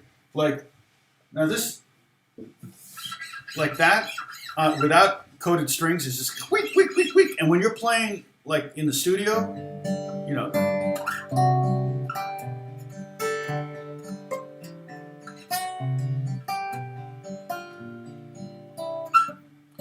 you get squeaks, and it's expected, it's natural. In fact, even guitar samples for keyboardists, they even have squeaks built into them, which is hilarious because it's the same squeak over and over again. So it's like funny, but I really try to minimize that, especially on classical guitar. Unfortunately, they don't make nylon strings anymore. They did for a while, and they literally discontinued them. And they knew I loved them, so they sent me a case of them, and I've already gone through them all. I thought I was going to get more, and they were going to come back with them, and I started giving them away. I gave them away to a bunch of USC students because I was doing some stuff at USC, and I gave a bunch away, and I should have kept them all. I'd still have some, I think, if I didn't do that. But anyway, So that's one thing. The other thing is I have a lot of guitars, as you know. It's my job, so it's like, don't be jealous. It's just what I do. And so, car mechanics have a lot of tools. And generally, people aren't jealous of them. Man, I wish I had that wrench. Maybe you are. It depends. If you're a mechanic-y kind of guy, you're probably like, man, I wish I had one of those wrenches. But I have a lot of guitars, and consequently, I have a lot of guitars sitting in closets for long times. And if they don't have elixirs on them and I pull them out, the strings are going to be rusty, and I'm going to have to change them. And I really don't want to do that the night before a big session. Like, I don't want to have to change strings on 5 guitars right before I head to the studio. Or if I pull out my Rickenbacker 12-string once a year, or my acoustic 12-string 3 times a year, I know that when I pull it out, it's going to have new strings that feel new on it. Now, the thing about elixirs, they sound like I used to use Ernie Balls, and I would play Ernie Balls, and by the end of an hour, they would already be dead because my hands are so acidic. So elixirs kind of sound like not quite. They're not as bright as, because they're coated. They're not as bright as brand new, particularly on the electric side. The nano coating is much thinner and is much brighter than the poly. So the poly is thicker and the nano is thinner. The poly would have less noise and squeak and things like that, but they're going to be a little deader, but they might also last longer. They're also going to eventually start to have little flakes on them, which kind of can be a little annoying. It just looks bad. It doesn't really affect anything, in my opinion. The nano is the thinner coat. And I think they're the same price. And they may eventually just get rid of the poly coat. I don't know. That was the original product. And I was a kind of a test case for them, because every time I broke a string, I was supposed to send it to them. So I would, send them 5 because I broke a lot of strings at first. They were messing up something, and they fixed it. And then I stopped breaking strings. But the Diodaros, those are, and the nice thing about Diodaros, are super cheap. The elixirs are a little bit more expensive, but I think they'll last 2 or 3 or 4 times longer than any other set. And if you're in a humid climate, they're really good for that. So that's what I'm thinking.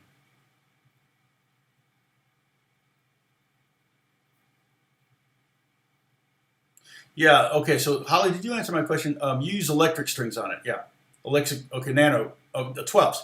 So, yeah, electric, okay. See, now, so Holly's she's not using the thin, typical, on electric, I would use 10s. So she's using a pretty heavy string, so it's going to have better quality for the acoustic sound. It's not, you don't do a lot of bending. Yeah, so that's a light. 12 is light. 13 is medium. They don't. I guess they do have heavy. I guess they do, but it's always funny because guitar strings have almost always been this way: extra light, light, medium. So in other words, light, medium, and heavy. It's like going to Starbucks and getting a tall, a grande, and a venti. It's like 3 different words for tall, for big. It's like, venti means 20 in Italian, I think, right?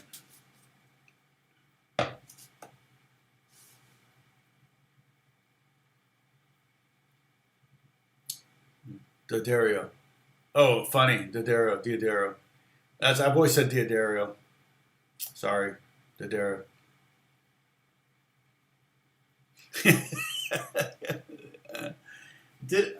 No, they never endorsed me, so they don't deserve that from me. So I can say it any way I want. Oh yeah. And you can bend on a 12. The other thing though, a lot of it depends on the scale length, and also the string length is an interesting thing too. But the scale length will affect how easy it is to bend a note. Like Gibson's, I always overbend on my Les Paul. Like if I'm gonna play Les Paul for a while, I'm gonna have to do a lot of bending, like just maybe with a tuner. Just make sure I'm like all up and down the neck, bend that B string and G string and that E string, bend it and just like get used to the feel of it because I'm used to having a little bit of fight with because the radius on a Gibson Fender is more drastic than on a Gibson's more flat. And I'm talking about the fretboard. And so it's more work to bend on a Telecaster in the Strat, particular Strat. And so when I pick up a Gibson, I tend to overbend. So da D'Addario. Yeah, you're right. Da is less of a D'Addario.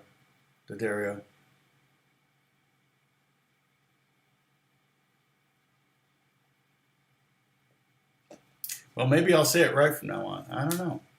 It's funny because I've heard it said.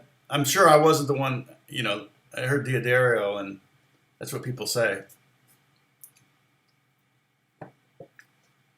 So I'm just emulating others, I think.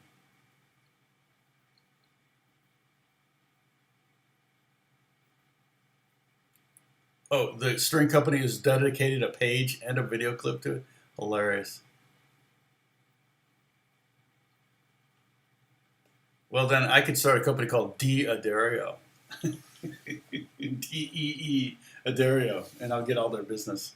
Because people want, what's D'Addario strings? D'Addario. No, I don't use D'Addario strings. That's funny. All right. Too much shooting the breeze today. So next week, we're going to do more review. I'm not going to do melodies next week because I don't want you to do too much ear playing in lieu of.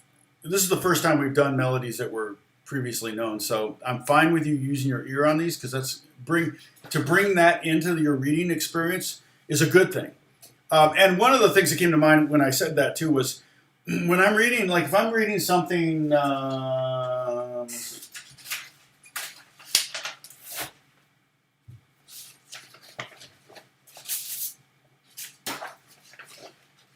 Like something like this for a score for a movie or something, okay? So that's something, there's a lot of redundancy there. So it literally is almost the same phrase over and over again. So I'm not really reading, but here I'm reading, but by here I'm just making sure there's not any note changes. So now I'm just looking to see, did he change a bass note or anything? And I don't think this is just a copy and paste kind of thing. And then this was kind of the same thing. So, so the ear definitely helps you read. So I'm not opposed at all to you using your ear when it comes to reading. I just want you to be able to develop a skill for reading. And I gave a bunch of reasons on Discord. So the Discord link is above. You can join for free here. And then...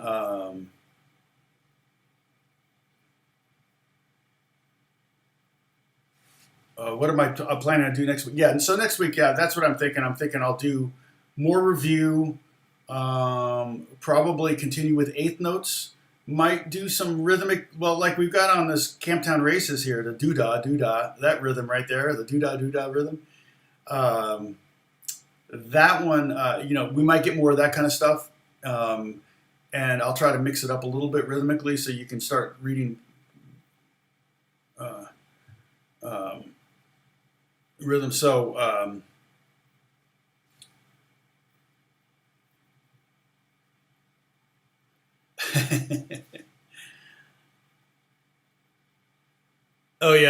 got that one's right there. In fact, I broke one of those E strings the other day. I had to get another E string out for it. Oh, guess back's killing me. It's a knot. I could feel it in my back right there. It's a big knot. Yeah, I would have to use my phone for that though. Because I would be leaving my guitars are all over the place. I've got multiple guitar closets, so I don't even know where everything is at this moment. So, but I have a closet here, and a closet there, and a closet over there, and then I have a lot of stuff in here. So, so that one would have to be like me holding the phone. Maybe we'll do that, but that won't be a Monday thing. That might be midweek or something. So you're gonna just have to have.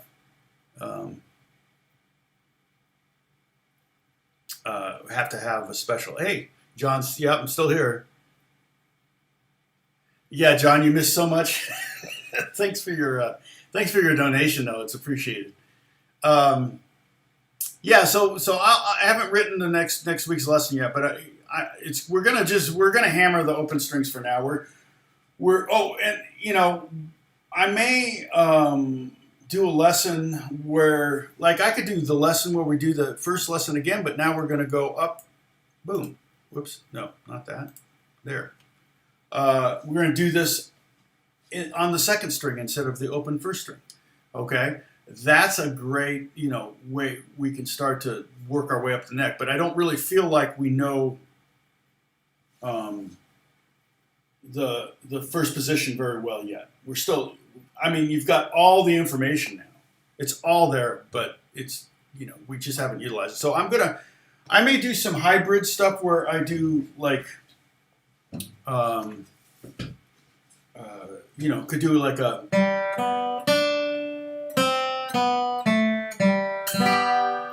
where I do chords and melody together. I think that makes a lot of sense.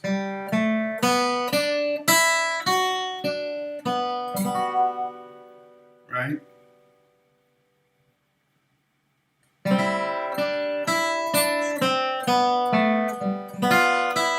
Whatever. I don't know. I have to write it. It's going to be a lot like the music all the bluegrass songs I wrote, because I want them to make some sense, but I want them to be random enough that they challenge you as a reader, so you can't just use your ear for everything. All right. Yeah, Alex I guess I could get Alex here to bring guitars. Yeah, and then let him surprise me with what he brings, and then I have to talk about it. Like, I don't know what he's going to get next. But I'll tell you what, that kid is so stinking busy. Oh, I gotta check my phone. Okay. That kid is so stinking busy, I don't know. Although he was here for dinner, so I guess I could say, hey, if I'm going to feed you, you got to work with me here.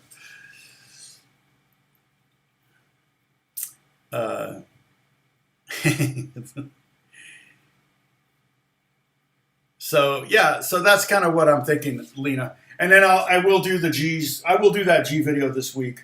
In fact, I may sit down and in one sitting do several, like G, D, A, and E major, so that I have all those ready to go, and then I can, they take a while, and I'm not making any money on them, so not yet. If they start to take off, then maybe I'll make some money on them. But the video itself is easy. If I just stop there but creating the finale, the tab that was in there, and if you don't know what I'm talking about, where am I going here?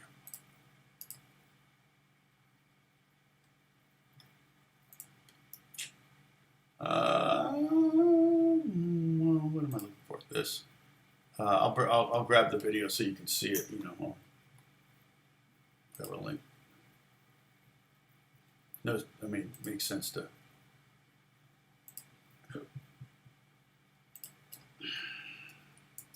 Go. So there's a link to it.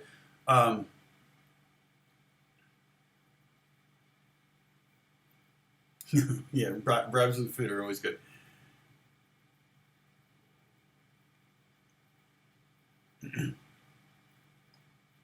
Yeah, I want to beat up my guitar. Yeah, no, I just don't really. I don't know. I told you this before, but I remember one of the first clinics I taught. I had my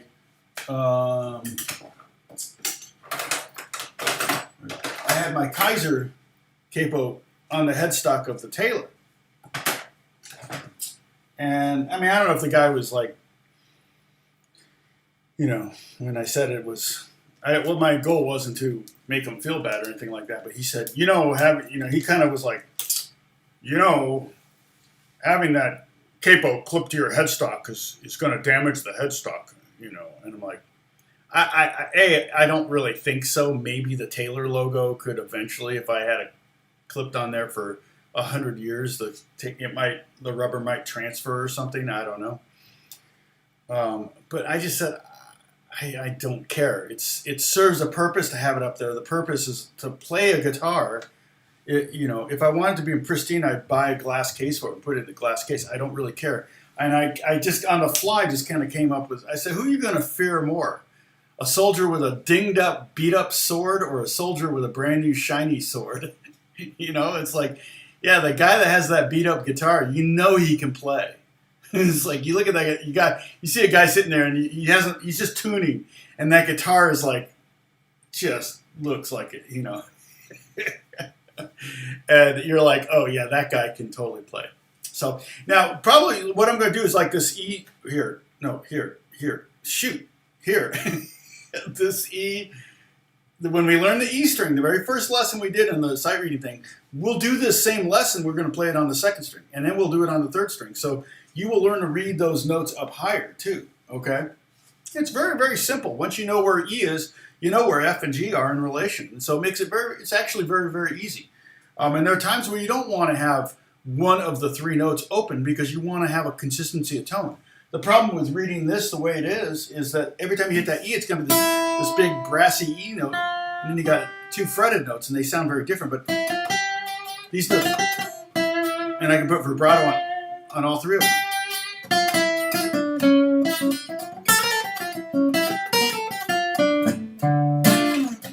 Okay.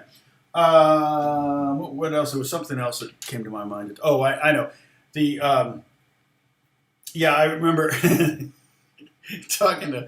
remember when I was leading worship at this church in Eagle Rock, and I did some songs, and then I stepped down, and the pastor was interviewing this kid that had just come back from a mission trip to somewhere, right? In Mexico, building a school or something. And, one of those typical kind of things. And so, but he was a kid, he was like 20 years old or whatever. And it was like, he gets up there and he's got his Bible in his hand, and his Bible is just wore out. Like, this kid is just blood, sweat, and tears all over this Bible. And I mean, he took it with him everywhere he went. And, it's just amazing to see a 20-year-old kid with such a well-worn Bible, right? Like, he really cherished this thing. And so I get up to lead another song, and the church knows me, right? And Beth is looking at me, and she knows I'm about to say something stupid. She can tell. I have no poker face when it comes to saying something stupid. You guys know it. This is it right here. This is the one. This is the face. And I get up there, and I start underscoring myself, and I said, man, it just does my heart good to see such a young person with such a well-worn Bible. And I said, my Bible looks exactly the same way, and I'm playing this. But mainly because I keep leaving it on top of my car. So, I love I love that joke. I think it's a good joke. It's like, you think I'm being arrogant, and then you find out I'm being an idiot. So it's kind of the same thing. But that was one of my favorite bits that I did once. It just came to me. I wasn't like, it wasn't a gag I worked up. Let's see. You're going to have them in about 3 weeks when our Church's Creek Festival begins. Ooh, yay.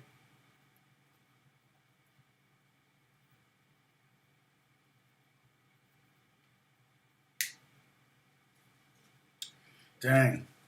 Well, Sam, go to Louisville. It's not that far. The only downside is you have to drive through Indiana. That's the solution there. How's that hip? Oh man, right? The hip. Can you drive? Can you do long drives? Have you done a long drive since the hip surgery? I'm still waiting for emails and texts and all that. Little brother jokes, exactly.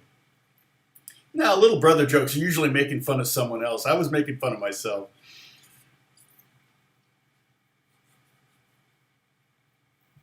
Yes. Oh, here it comes. Team Pizza. Okay.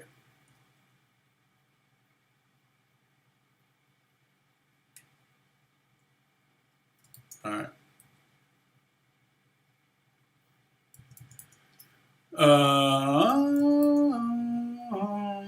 So I gotta go now, but let me. While I'm talking though, I can download files because it takes a while. Big files. Although it may affect, it could potentially affect. Here we go.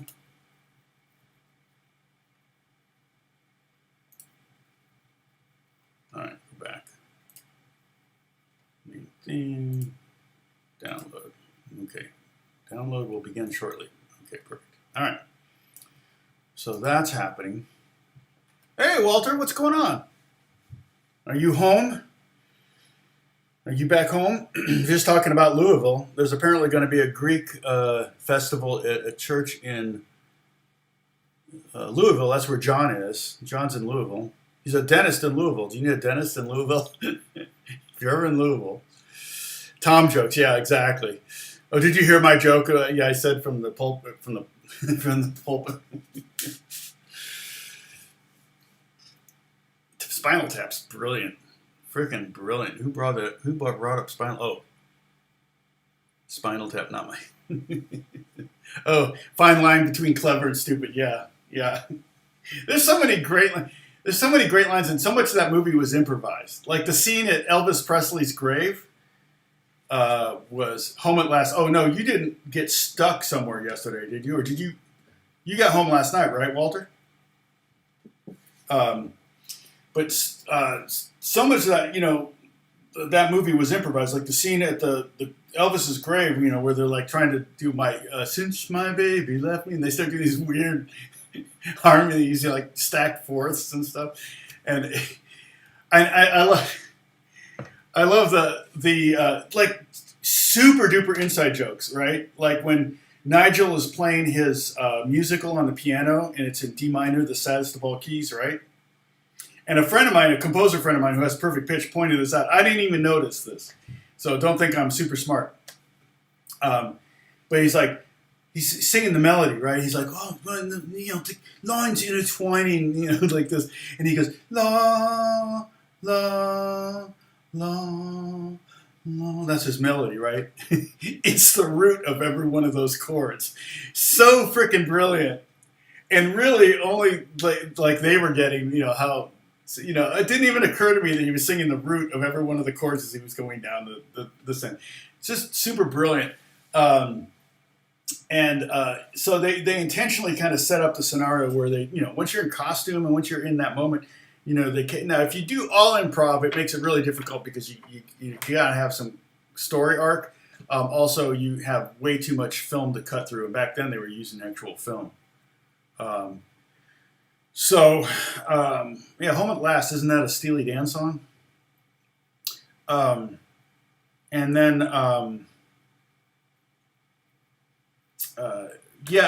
lot of the jokes are just like super subtle. Like at one point they're so quick. It's like, when they get lost backstage in Cleveland and they can't find the stage, and then they do a circle and they run into that janitor and he gives them he says, oh, okay, what you're going to want to go down here. It's really, really complex, really complex directions, right, to get to the stage. But he says at one point he goes, take a jog to the left, and I don't know which one it is. I think it was David St. Hubbins that says, we don't have time for that. In other words, we don't have a time for a jog.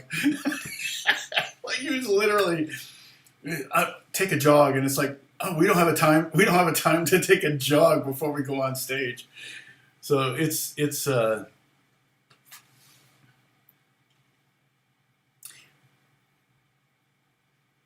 of Burbank, 30 minutes from drum set to gate. Oh, that's not bad. 12:50. We're done at 11:50. We're done at 11:20, almost exactly 11:20. So, yeah, that's scary though. There's never traffic on that time of Sunday though, is there? Going to Burbank. So, you still are waiting for the flight. And if you're flying Southwest, you already have your boarding pass and everything. So, Walter's a drummer at my church, but he just recently moved to Nashville. So he's flying back for various gigs in LA, which he's never been busier. Of course, as soon as it's just funny. It's just funny. In fact, Walter, I'm like next week. Next week I'm gone. I'll be here because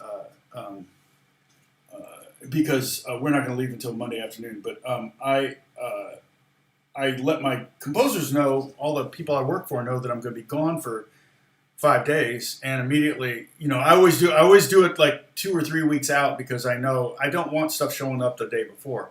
And of course, they all said, "Oh, okay, I've got stuff it's coming your way soon. You'll get it next week." So I got something just dropping right now that I got to work on. So it's just funny. I should just tell them I'm going to go out of town, whether I am or not. So.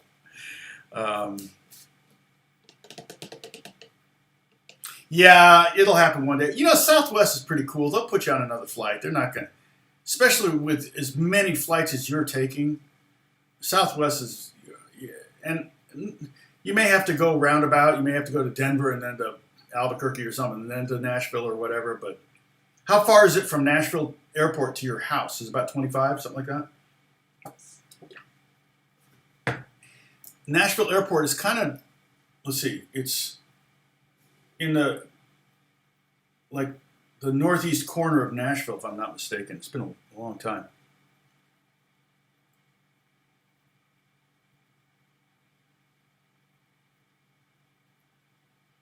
Both those are great, John. Yeah. In fact, that's kind of what the School of Rock does. That's one of the things they do is they want to teach you songs and they want to get you playing with others. And Guitar Center kind of started doing that too back in the day.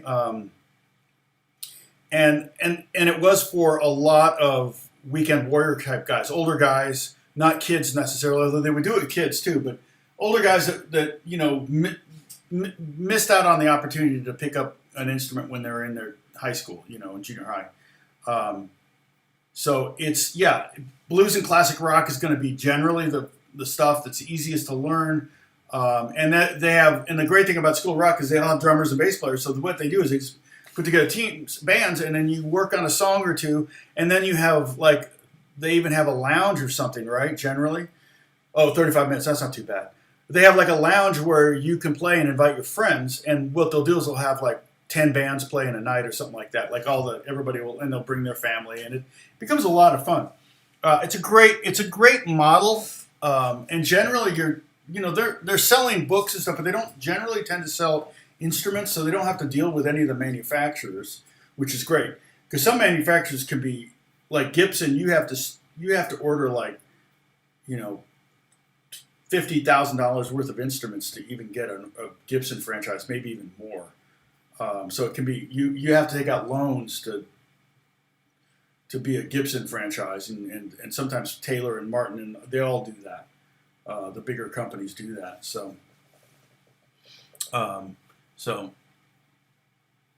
But yeah, the songs, yeah, and then a lot of it, and that's the other thing too, is if you're playing with others and you've got a gig coming up, you're much more likely to learn the songs and practice them, 100%. So yeah, and again, I don't ever teach that, so I won't teach songs because I don't want to deal with the copyright issues. But they don't have that. They don't have that problem because it's called fair use in that scenario.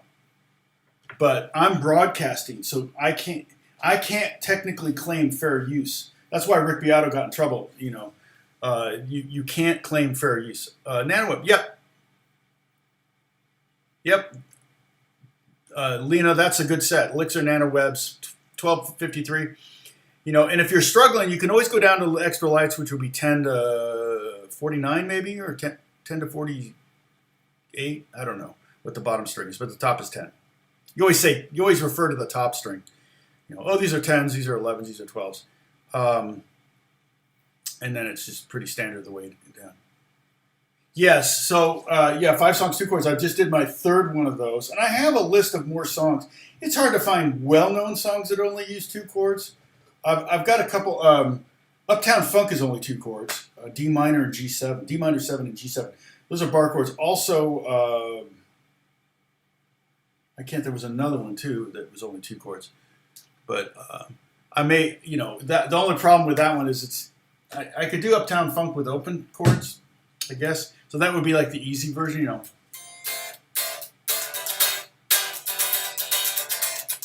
But it's really,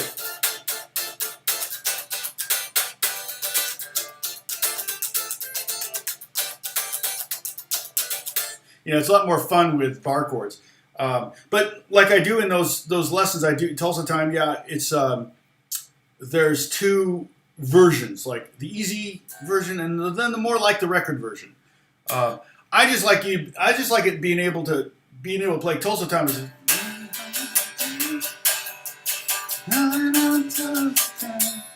E7.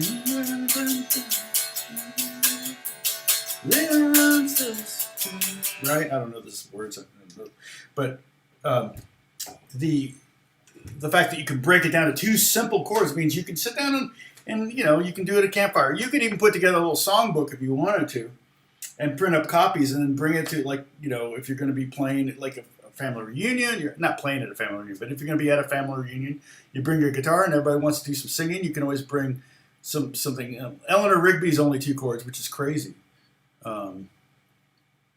12-string guitar, yeah.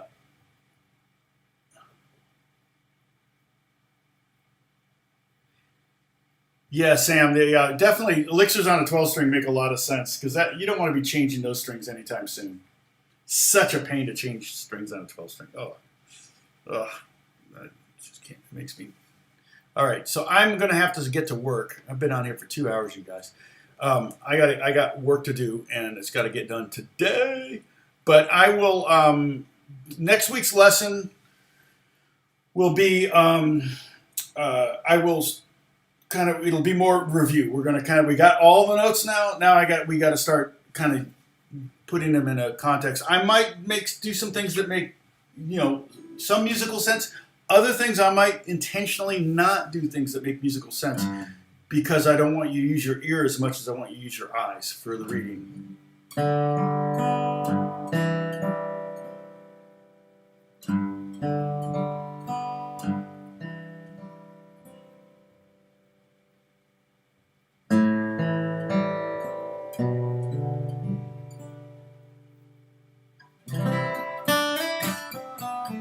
In fact, I'm working on a Lifetime movie this week, and it'll be a lot of that kind of stuff. It's almost one of those things where I can't play soft enough, no, that's too hard. It's like, that's right, yeah. It's really, really hard to play that quiet, and it's hard to, when I'm working away from the composer, like they send me the files and it's really hard to remember to keep doing that. I have to put a note up saying soft, like really big words, because I'll get into it and I'll forget and I'll do the next file and I'm back to my normal temp volume. It's like, I don't know, Walter, do you ever have to deal with that? But it's one of the hardest things to do is play quietly on the drums and still keep your groove. And Walter's really good at that because he's a real pro. But like amateurs, one of the things that, like you say, oh no, play quieter. And it's like, so they play quieter and they slow down. It's like, no, not slow, so anyway, God bless you guys. John, thank you for the tip. Lena, thank you for the tip. That means a lot to me. And I will continue. And I'm going to continue doing these.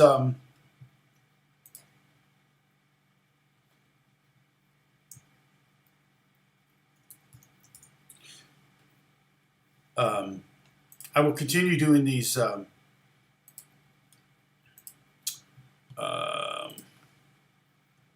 The 3 scale lessons, okay? I'm hoping to do one this week and have it posted by Friday. It's not that hard. It's the graphics that are hard. The filming takes me 10 minutes, but the graphics are hard. I will probably use a different guitar for many of them just for fun. I'll probably pull out the Gibson next. I may do the one with the missing pick guard because everybody comments on that, so it gets a lot of eyes for some reason. But yeah, get back to work, John. I'll do the same. God bless you all. Thank you for watching. Walter, I miss you, even though I'm seeing you no less than I did. I don't know why, but I miss you. My heart misses you. But I know I'm seeing you the same or more. Actually, last week we saw each other more than we normally do. It's hilarious. I know you're not going to be able to keep doing this forever. So I know that's the other thing that makes my heart sad is that's going to become less and less frequent that you're able to get out here to do this, to do church stuff. But maybe you can always tag it along. If you've got a big session during the week, I'll book you that weekend for drums, the weekend before and the weekend after if you want, or the weekend before. But I also know that the ultimate goal is the best thing you can do is spend as much time with your family, and I think you made a great move for your family. And I think you'll be putting offers on a house in a year. That's my prediction. So I hope you didn't sign a 2-year lease on your place. But my prediction is that you will be, putting an offer. You just get to know the area, learn the areas you don't want to live in, and the areas you do want to live in. So, hey, we'll be working together. That's right. We'll be working together on stuff, which is fun, actually. I hope you do very well as a composer, because that would be fun. I'd like to. Oh, dang! My back is killing me. Oh, totally jacked it up. So I will see you all next Monday. If I do a guitar thing that you want me to do, I may just call it, "What guitar is Alex going to bring me?" And I'll just sit here and he'll bring me random things, and then I got to talk about them. So tell the story about them. I've got videos already up about that. A lot of my instruments are up there. So already, and I tell the story behind it. So I do need to do the story about how the one guitar led me to Jesus, because that's a story. And so I know I'll get a lot of hate on it. You're one of those. I'm going to get that. I get that every now and then. Yeah, don't say God bless you at the end of the videos. I don't want to know that you're one of those. I'm like, and you don't really mean it. And I'm like, well, I mean it as much as I can. I mean, I do mean that for God to bless you. When I say God bless you guys, I'm thinking of everyone I'm seeing here. I'm thinking of all of you and hoping that God blesses you. And blessings don't always show up the way you think they are, right? It's what did Garth Brooks, thank God for unanswered prayers, right? The thing you think you really want and that God's going to bless you with is not what he gives you. He gives you the opposite, and it actually becomes a bigger blessing. So you never know. But yeah, it's a surprise guitar story time. There we go. Yeah, you got to come up with a theme for it. Holly, remind me about that, okay? Keep me up on that. And hopefully Bruce will watch this later. I feel bad that he wasn't here today, but I think it's just because he's in a remote area where they don't have internet. So, and Dennis was on for a minute, but man, he's gone already. So he wasn't on for long. I didn't see him up there very much. Holly was doing all the heavy lifting today. Thank you. And Holly, you've been missing in the past too. You missed it last week or the week before. Everybody was worried about you because of the fires and the earthquake and all that stuff. So, AJ made it to say goodbye. Exactly. Walter's here too. That's funny. AJ's like, Walter, yeah. So yeah, Holly, I don't think you know Walter. So Walter's, like I said, the drummer at my church, and he started doing some YouTubing too, a little bit here and there. And it's just hard to keep this up. It's really hard to keep it up. But I've got quite a community here. I think it would be very hard for me to stop doing this.